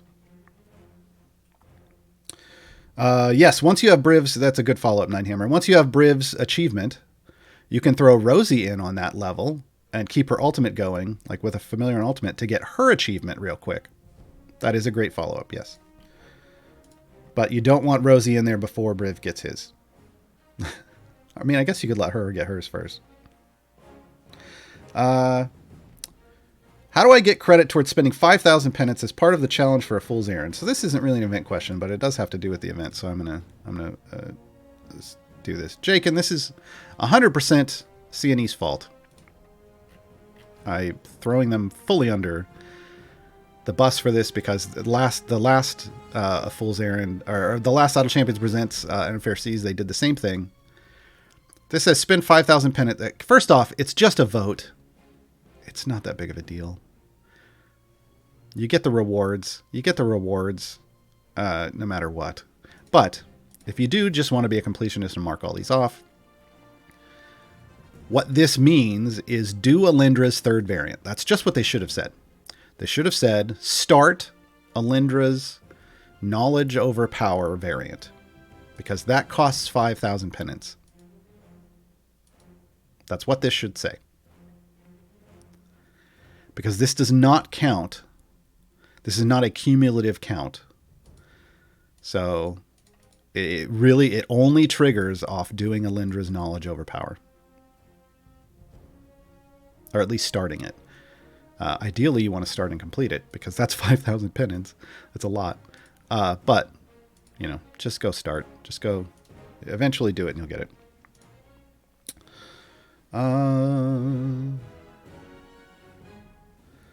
What favorite number would you suggest for the Rosie B adventure? I think if you get to E10, it should be fine. I've heard rumors that you could do it before that. Because that variant, specifically Bee Stingers Unleashed, because that variant raises their damage every level, it's not horrible. And because you have fast ultimate attacks, it's not horrible. Because, again, Rosie's ultimate lets her hit 10 times. Well, that armored boss, you just needs 50 hits, right? So that's good. You're going to get a chunk off with this. But you're probably going to have to use some health potions. Yeah. Yeah. Because they have no health. They have no health. So, yeah.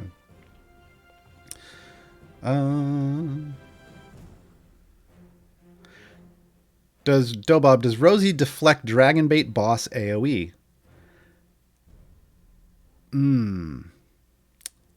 I think so. But that isn't enough to use Rosie against that boss. If you're having trouble beating Valindra Shadow Mantle, trying to unlock Dragonbait, I don't feel like Rosie's the way to go. A combination of Dinar and Calliope will give you the survivability you need, both in terms of damage prevention with the shields, with Calliope's shield, her ultimate specifically, keeping that going all the time, and then Dinar topping off anyone that gets through. And then having multiple tanks. You want at least 2 tanks, but I recommend 3 in there for that. As someone noted, 765 Daytona, Dritz can make her miss. Yes, one of Dritz's abilities can make her miss. But again, that's only if you want to use Dritz as your DPS. I don't necessarily recommend that. We have multiple champions now that make Valindra, if you have them, real easy. 1, Esmeralda. 2, Human. Both Esmeralda and Human give you extra credit when attacking something in terms of removing chunks of armor. And Valindra is armored. So Esmeralda just gives you double credit, so you get 2 for 1. You combine Esmeralda with, say, Ashara, and suddenly you're taking off, if Ashara's thrown out 5 attacks at once, you're getting 10 armor off. You add in Human, who can also give you multiple credit, and suddenly you're just destroying Valindra. So if you're looking for champions to help you through Valindra, first off, like a Dinar and a Calliope. Calliope's base. Dinar's just there for backup heals, but Calliope, don't use Briv, use Calliope. And then 3 tanks, and then like a multi-attack DPS like Ashara. Yeah, and you can, if you've got an Esmeralda and a Human, say goodbye. Say goodbye to Valindra. Does Briv lose his Steelbone stacks at any points? When you reset your adventure. When you reset your adventure, like when you complete your adventure, all of those Steelbone stacks get taken and moved over to haste. But during the adventure, no.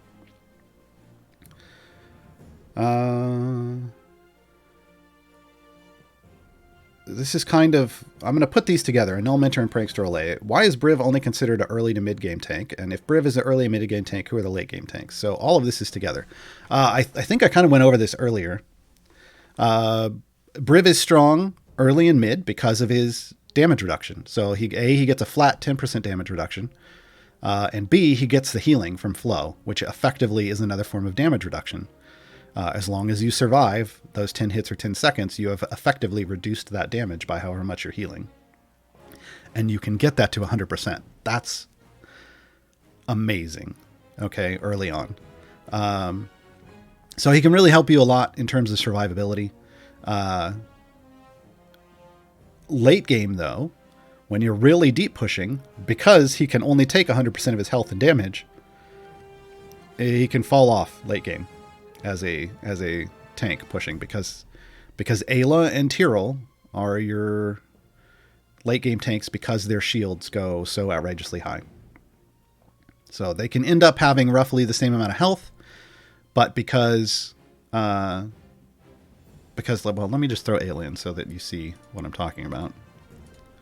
And we can talk just kind of a quick comparison of survivability here. I'll max everybody out. Well, I guess not. I'll get them all up as high as I can. Boom. So, Briv has 847 EO7 health. He can take all of that in one hit and then heal himself up as long as he doesn't take another hit in 10 seconds, right? Whereas she has, at this point, has 862 EO7 health, so roughly the same. She doesn't have a shield up at the moment, but her shield... where's it at? Shielding Storm. An electrified enemy attacks Ayla. She gains a temporary HP at 10% of her max health for each alive electrified enemy. So she can have 10%. So at 10 people on the field, she can have, well, even 10%. Even 10% means she can take 10% more than her max health in a hit. But there can be up to 100 enemies on the field at once. So you can have 1,000% of her health as shield. So she can take massive damage that Briv just can't.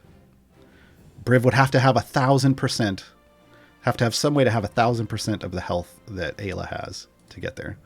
So all things being equal, and it isn't always in this game, gear matters. All things being equal, Ayla and Tyrell, for the same reason, because they can self-shield to massive percentages of their health, end up being better late game tanks, while Briv does major work early to mid game. But Ayla will work all the way through. All the way through. Does Briv's Cleave count as multi-hit? No, it's an AoE. Multi-hit means there's multiple bursts of damages being done in one. So let me... Who's here that's got him? Who can I bring? Oh, Ariza.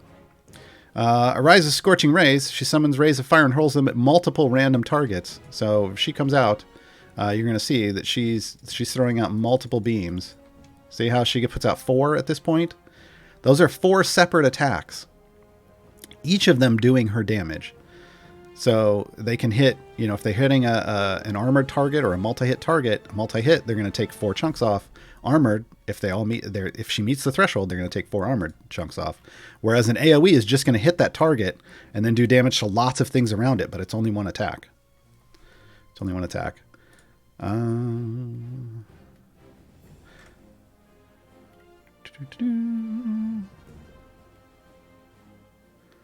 me see if we have any more specific to this event or these champions. Briv Sping... This is worded confusingly. If Briv jumps a boss level, do you lose the reward? This is the question being asked. No. So here's what you do lose if Briv jumps a level. If I just jumped a level, what I lose is any kills that would have happened on that previous level. I also lose the completion effect for that level, which means that when I'm doing patron challenges, I'm not. If I need to complete 1,000 levels and Briv skips half of them, I only complete. If I went to level 1,000 but Briv skipped half, I only completed 500 levels. So Briv isn't great for patron challenges.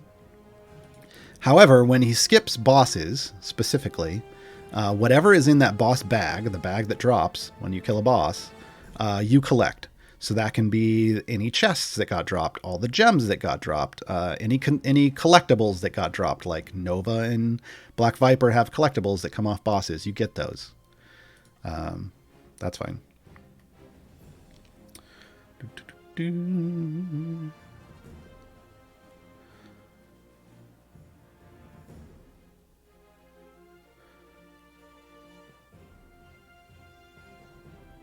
Some of these, sorry, one of these is referencing the event, but isn't about the event. I'm trying to find specific event stuff, and then we'll go back and we'll do the generic ones. Grail shaped. Do event champion requirements show up under the achievement tab? I don't see achieved or otherwise under the global achievement tab.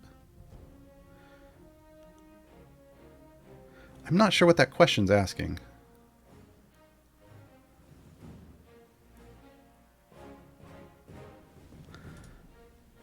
So, if you're talking just about achievements in general, event achievements aren't going to show up under earned, and they're not going to show up under in progress. Event achievements only show up on the event tab. And if you want to know if you've got them all or not, you just collapse all and then look to see if they're all completed or not. But I'm not sure if we can get a clarification on that, Grail Shaped. If that wasn't the question you were asking, then re-ask the question in a way that maybe I'll understand. I need help with Rosie's quests. Shark 151 was only offered the first 2, not the third. That means you don't have Strix. So restart your game first off, because they gave Strix away to everybody. So restart or force an update or something first and see if you get Strix for free. If not, submit a ticket.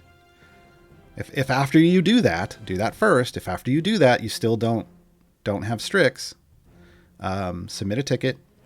And Sean will do something. Does Rosie block the Demon Zapper? I don't think so, because that's a function of the level, and it's not a ranged magic effect off of an enemy that I'm aware of. You could certainly try, but I think it has to be like ranged magic or magic, effectively, that's coming from an enemy. I think that's the only way it works, but that's a good question. Why don't I use more champions right now? Because A, I'm pushing just fine. And B, this was highlighting this. We're talking Festival of Fools and we're talking these 3 characters. So I'm giving people a chance to ask questions about these 3. Does Briv level Modron cores while skipping area? Greagle, the community's gone back and forth on that one. At one point it looked like it wasn't, But then some people were saying, well, once you complete your adventure, then it kicks in the bonus levels. So that does. And you know what? I'm honestly not sure anymore. One way or the other. I'm honestly not sure at this point. That's a good question for the Discord to see if somebody's tested it recently. You can also test it yourself. Or you could submit a ticket and ask Sean.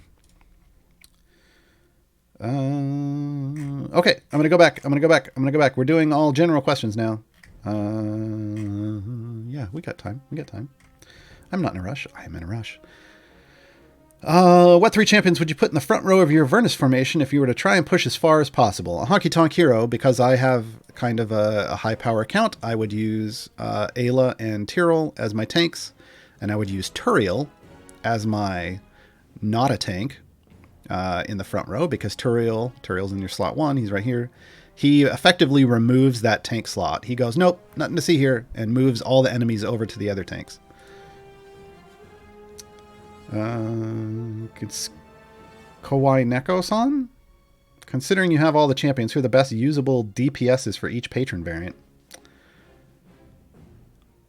What? Mert has 175 patron variants. Vajra has 174. Strahd has 162. You just asked me a question about 500 variants. To list off the best DPS for each of 500 variants. I'm not sure if you realize that. So that's not going to happen. Sorry. What I will say is this. Your best DPS for each variant is A, whoever you have.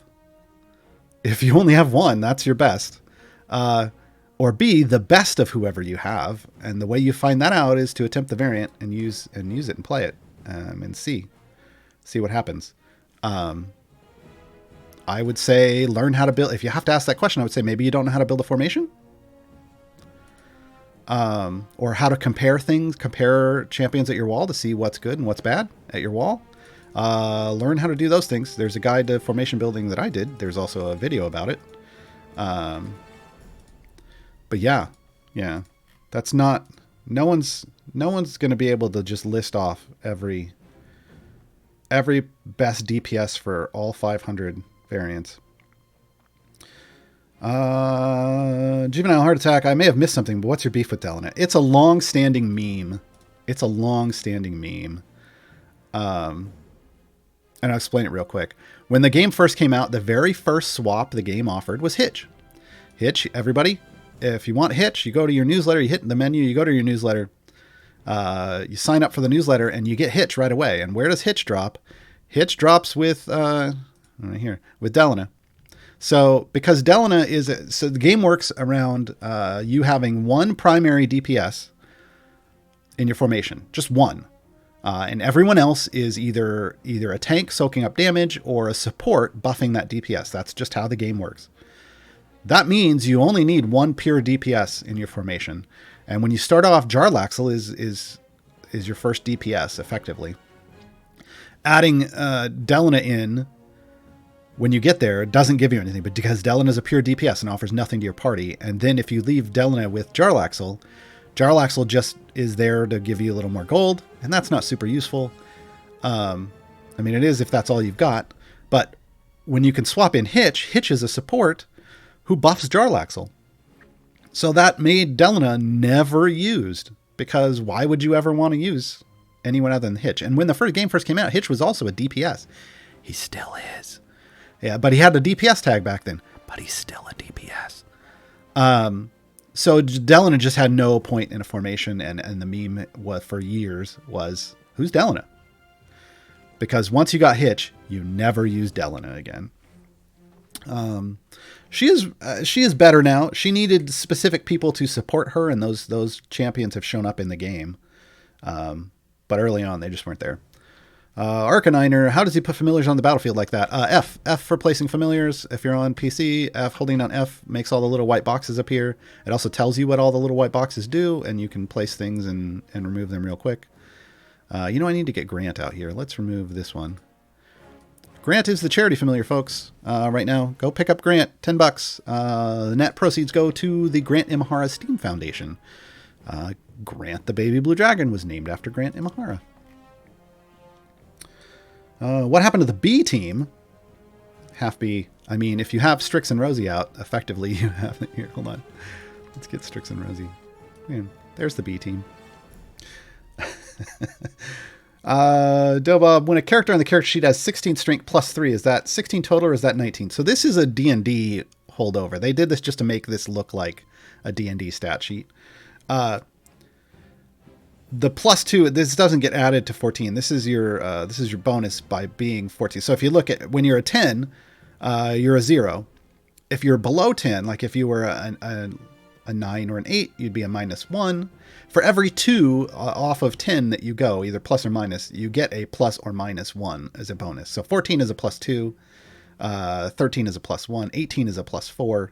That's D&D stuff. There are some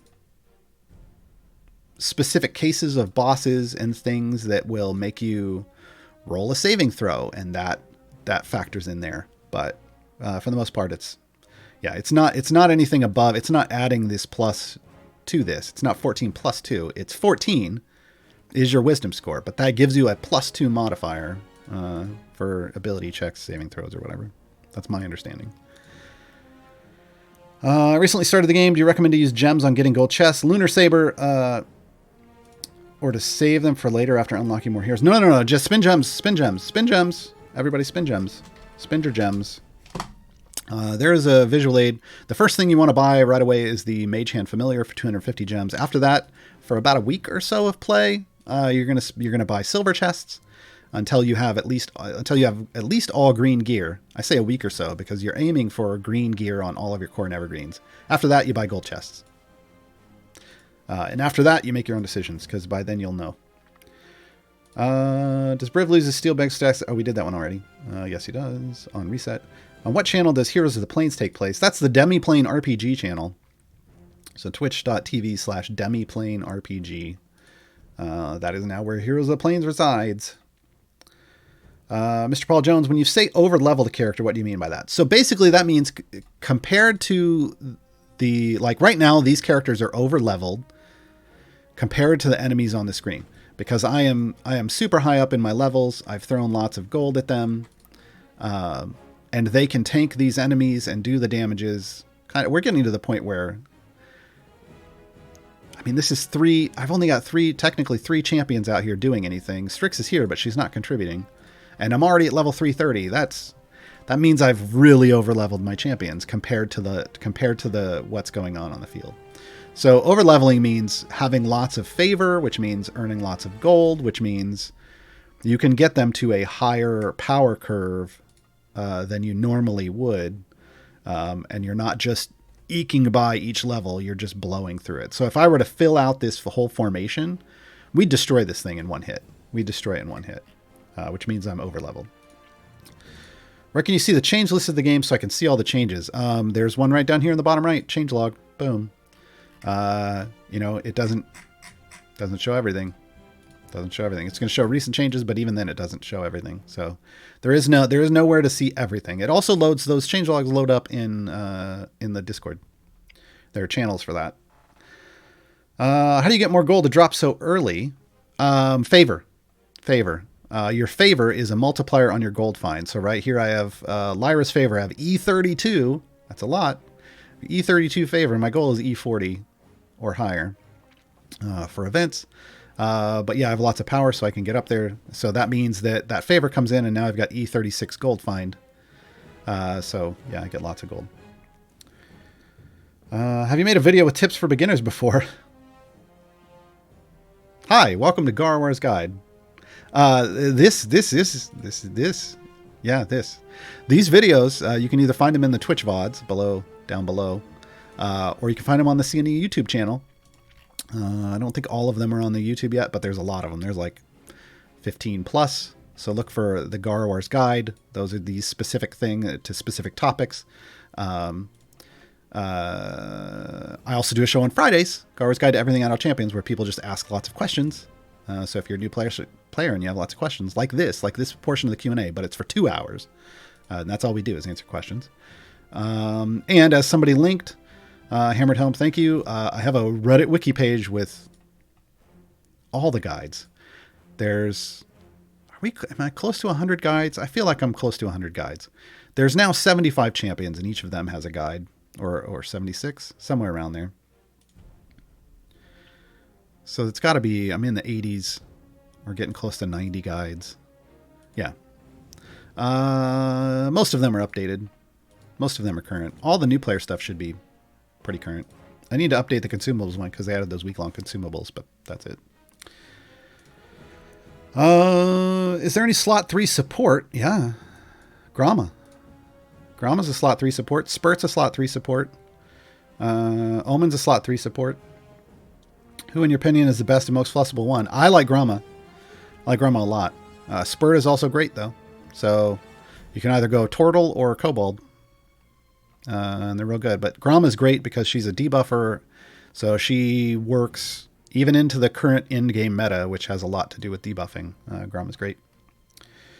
Committed Gaming, I noticed you swapped in Human on your gem grind formation yesterday. Did something change? Yeah, Human came. Human arrived. Human's a speed champion. So gem grinding is all about speed champions. And if I had Hitch in there before, Hitch wasn't a speed champion. He was a multi-hit champion. So he was there just because I didn't have another speed champion to put in. So I went for multi-hit. Well, now there's Human. So Human takes Hitch's place. How do you get the green skin for the Mage Hand familiar? That's the code Karmic Mad Jig. Karmic Mad Jig, if somebody wants to type that into chat. Is this the same guard that we're used to Warhammer Online stuff? Uh-huh. Also Dawngate stuff. Warhammer Online Age of Reckoning and Warhammer Online Wrath of Heroes. I made guides for Warhammer Online Age of Reckoning. I built a fan site for Wrath of Heroes. I used to do, the developers used to fly me out. I used to do interviews with them. Yeah. Did the same thing for Dawngate. Trekkie49, can you explain how it would be helpful to have armored enemies gain additional hit points instead of hit-based enemies in a Linder's Frostwave? So in her variant, it wouldn't specifically. So here's what I was talking about, and then I realized that they were talking hit-based instead of armored. It is better to have more armored chunks than fewer.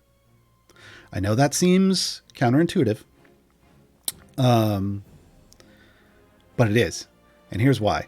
The threshold of damage that you have to do is the total health divided by the number of segments. So the more segments there are, like the more armored segments there are, the lower the damage threshold, which means the easier it is to get by them. So there are some very difficult Sword Coast variants where the enemies are given 4 armored segments. They're Lolth given armored segments, and I hate it because 4 is just, that's horrible, because getting to that damage threshold sucks. It would have been better if it was 40 or even just 10. So yeah. Oh, you said green mage hand. Yeah. Oh, I was thinking green click damage. My bad. Green click damage is Karmic Mad Jig. Green click damage is Karmic Mad Jig. There is no current way to get the green mage hand because that was a function of the giveaway at the time that involved Penny Arcade and having both the green flame Jim Dark Magic skin and the green flame click damage skin at the same time, and that unlocked, owning them both in that time period, unlocked the green mage hand. Yeah, you can't get the green mage hand currently. I don't know if it's ever coming back. I just unlocked patrons. How do they work? Do I have to complete the stage I'm in to start a new story in Patron? There's a guide, Gaarawarr's Guide to Patrons. That would be a good thing to check out. And there's a video guide on the YouTube because there's a lot to know. But basically, for patrons, there's multiple things to do with patrons. You can do their challenges, which we call chores. They give you tasks to do. Trying to do multiple at once is the best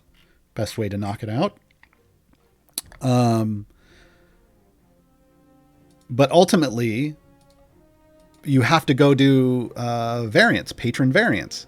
Well, patron variants are harder versions of the regular variants in the game.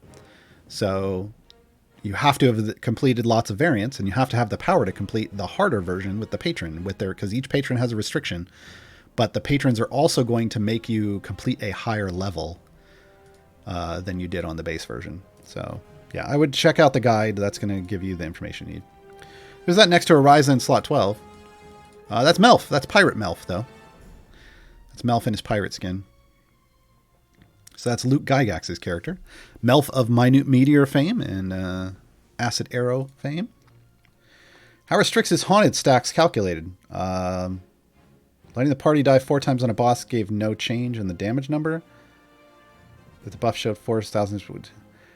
Somebody asked this yesterday. If you think there's a bug with Strix, submit a ticket. Because it should just be purely an all champs damage multiplier based off whatever her total is. Keep in mind,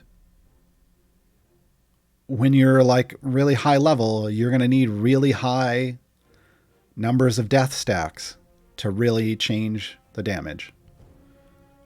Because it's math.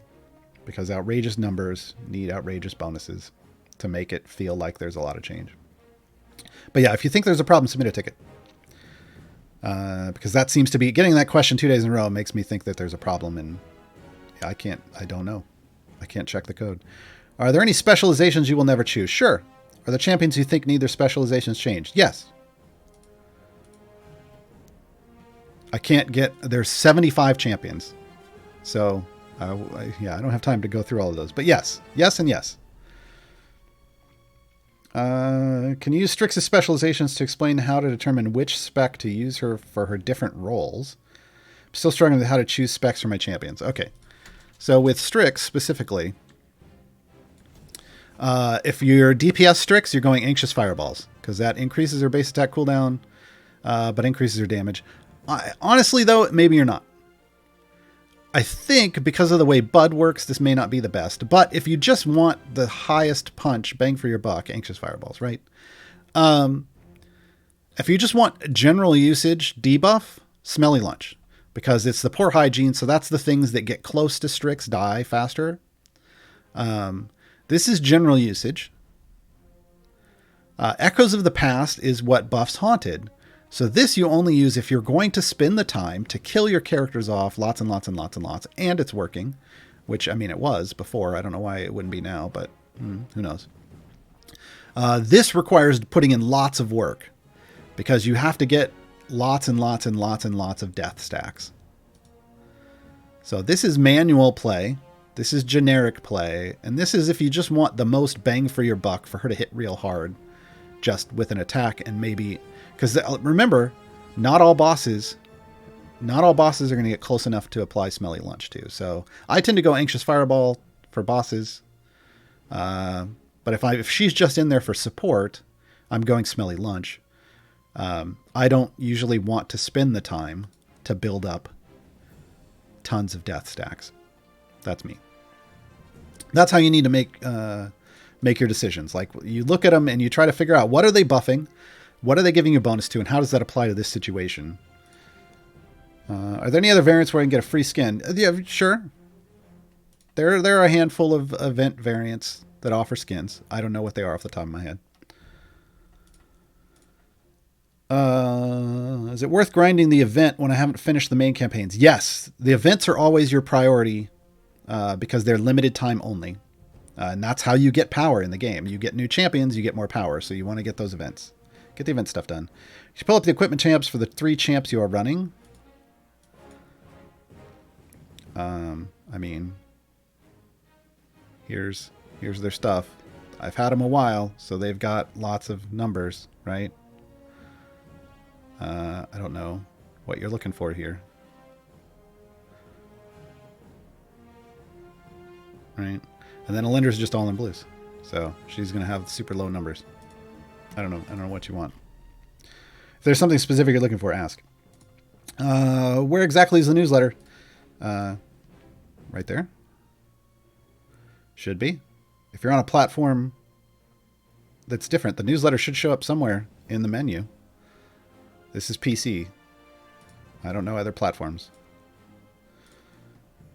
And a question, just wanted to say thanks for the speed champ formation and Modron construction trips. They're working great for me based on advice. You're welcome, Dr. D1.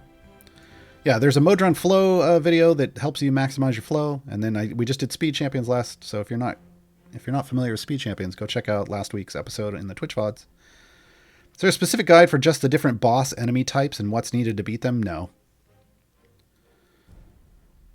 No, because so Idle Champions makes it very difficult to make.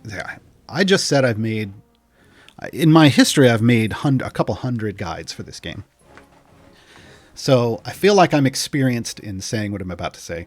Idle Champions makes it very hard to make guides for this game because you cannot go back. The very specific stuff that you want, you can't necessarily go back and get. Like I can't go back and make guides for difficult variants because I can't go back and play those variants again. Not on this account. I have to start a brand new account, which I've done multiple times and tried to, I've got a couple things. We have a couple guides to those types of variants. I have done guides to difficult variants on this show before, and it required a developer like someone who can mess with the code to go in and undo my completion of those, which is shenanigans at times, and you never know what's going to happen. But we did it. We did it for you. So yeah, we can't necessarily go back and make those kinds of guides all the time. And it's very difficult. Like I can sit here and tell you the difference between armored and segmented health. It's not a difficult conversation. We've done that. So it seems to be things that are better answered in questions like this, or just ask in Discord. And occasionally when you do hit a difficult boss, ask about it. The community is super helpful. We've spent the last 3.5 years trying to build a community that is helpful and not just, I think the unofficial community motto is don't hate, educate, right? So, the idea is if somebody comes in and has a lot of questions because they're new, help them because we were all new once, right? So we're trying to do that. I don't think I could ever go through and the different bosses and enemy types and what's needed to beat them. It's not, I don't know it's less about, there are a couple bosses that stick out, and when they do, the community tends to make a post about it somewhere. So you can Google their name or search their name on Reddit, or you can ask in the Discord, or you could search the Discord. Valendra Shadowmantle, we brought up earlier, one of the harder bosses in the game. Another one is the, what's the name escapes me at the moment. The tentacle thing. Well, the Devourer is a hard one. Yeah. The Frost Giant in this event. The tentacle in Ocoria that tries to suck you into its mouth with its tentacles. The Neothelid. That's it. The Neothelid. The Kraken's easy. People have problems with the Kraken, but when the Kraken comes up, we talk about it. Thanks, Jay. I got there. Yeah, the Neothelid. It's not Neolithid, Mycroft. It's Neothelid. It's the TH before the L. So yeah, we tend to just talk about them when they come up. So just ask. Does the effect of a Fire Breath potion increase in case my actual bud increases? Yeah, Fire Breaths are based off bud, so yes. Think affiliation buffs are worth maxing out? It depends on the affiliation. Honestly, it really depends. Besides yourself, are there any other streamers that play Idle Champions that you enjoy watching? I watch Marge's streams. I watch Trantonian. I watch Ragnar when I have the time. Do you get tired of answering the same questions over and over? No. That's just part of... I've been doing community management stuff for over a decade. This is just part of it. We're kind of at our time, but I'm going to race through these last couple, and then we'll listen to the final song for today. Could we please have a themed hat for every episode? No, you got your pirate outfit yesterday. Go back and watch it if you want to see what that looked like. Today we get this themed hat, just because I had them. Where's the third button with your inventory and familiars? This is the adventuring parties button. So this is once you get 2 champions in every slot, you can unlock a second adventuring party and your Modron cores. There's guides on that. To clarify what I'm looking for regarding equipment level, I'm in the 300 400 range for my Evergreen champions, all purples with event champions and varying ranges behind them. The only way for me to track this is to apply a blacksmith item. Yeah, but I don't know what question you're asking for. Did you just want to see what my item levels were at? my event. Briv has high item levels because he's the one that can. He's a black hole for item levels because of his slot 4. You're trying to get it all in slot 4. Anyone else should be around average of around 90. Like if I were to open it up, the blacksmithing, this would average around 90. That's my target currently. What champions would and or formations would you recommend for large gold champions? Azaka. Go get Azaka and look up Azaka farming. And everything's included. There's even a Gaarawarr's guide to Azaka farming. And that's going to be the last question today, folks. Can I do my impression of B-Dave's dancing red panda before you go? So if you have not watched Idle Champions Presents A Fool's Errand, go watch it. At one point, there is a red panda named Cinnamon. Red pandas in chat, folks. Red pandas in chat. Do we have subs? Get the subs in. Get me some red pandas in chat. Boom, boom, boom. Cinnamon made an appearance. Cinnamon the red panda. And everybody immediately was like, we need Cinnamon the familiar in the game. And my addition to that is there's a specific thing that Cinnamon does in this event, in this adventure. And it's basically come at me, bro. So we need the animation doing this on the field. Like, instead of just bouncing and clicking when they're doing click damage, it needs to be doing this. We need that come at me, bro. Yeah. So that's it. We're going to end on that. That's the last time I'm doing that. Unless Cinnamon keeps doing it in more adventures. All right. So thanks for hanging out. The streams are back on Monday. There's no streams on Sunday. Streams are back on Monday morning with Champions of Lore. Great way to start your week. And then Idle Champions Presents A Fool's Errand. The second adventure will be Monday night. So I will see you all there. Hang out. I think we have to go out. This is the closest I can get to the Heroes of the Plains affiliation. So we're going to go out with Penelope's song, folks. This is Won't You Be My Friend. Bye, all.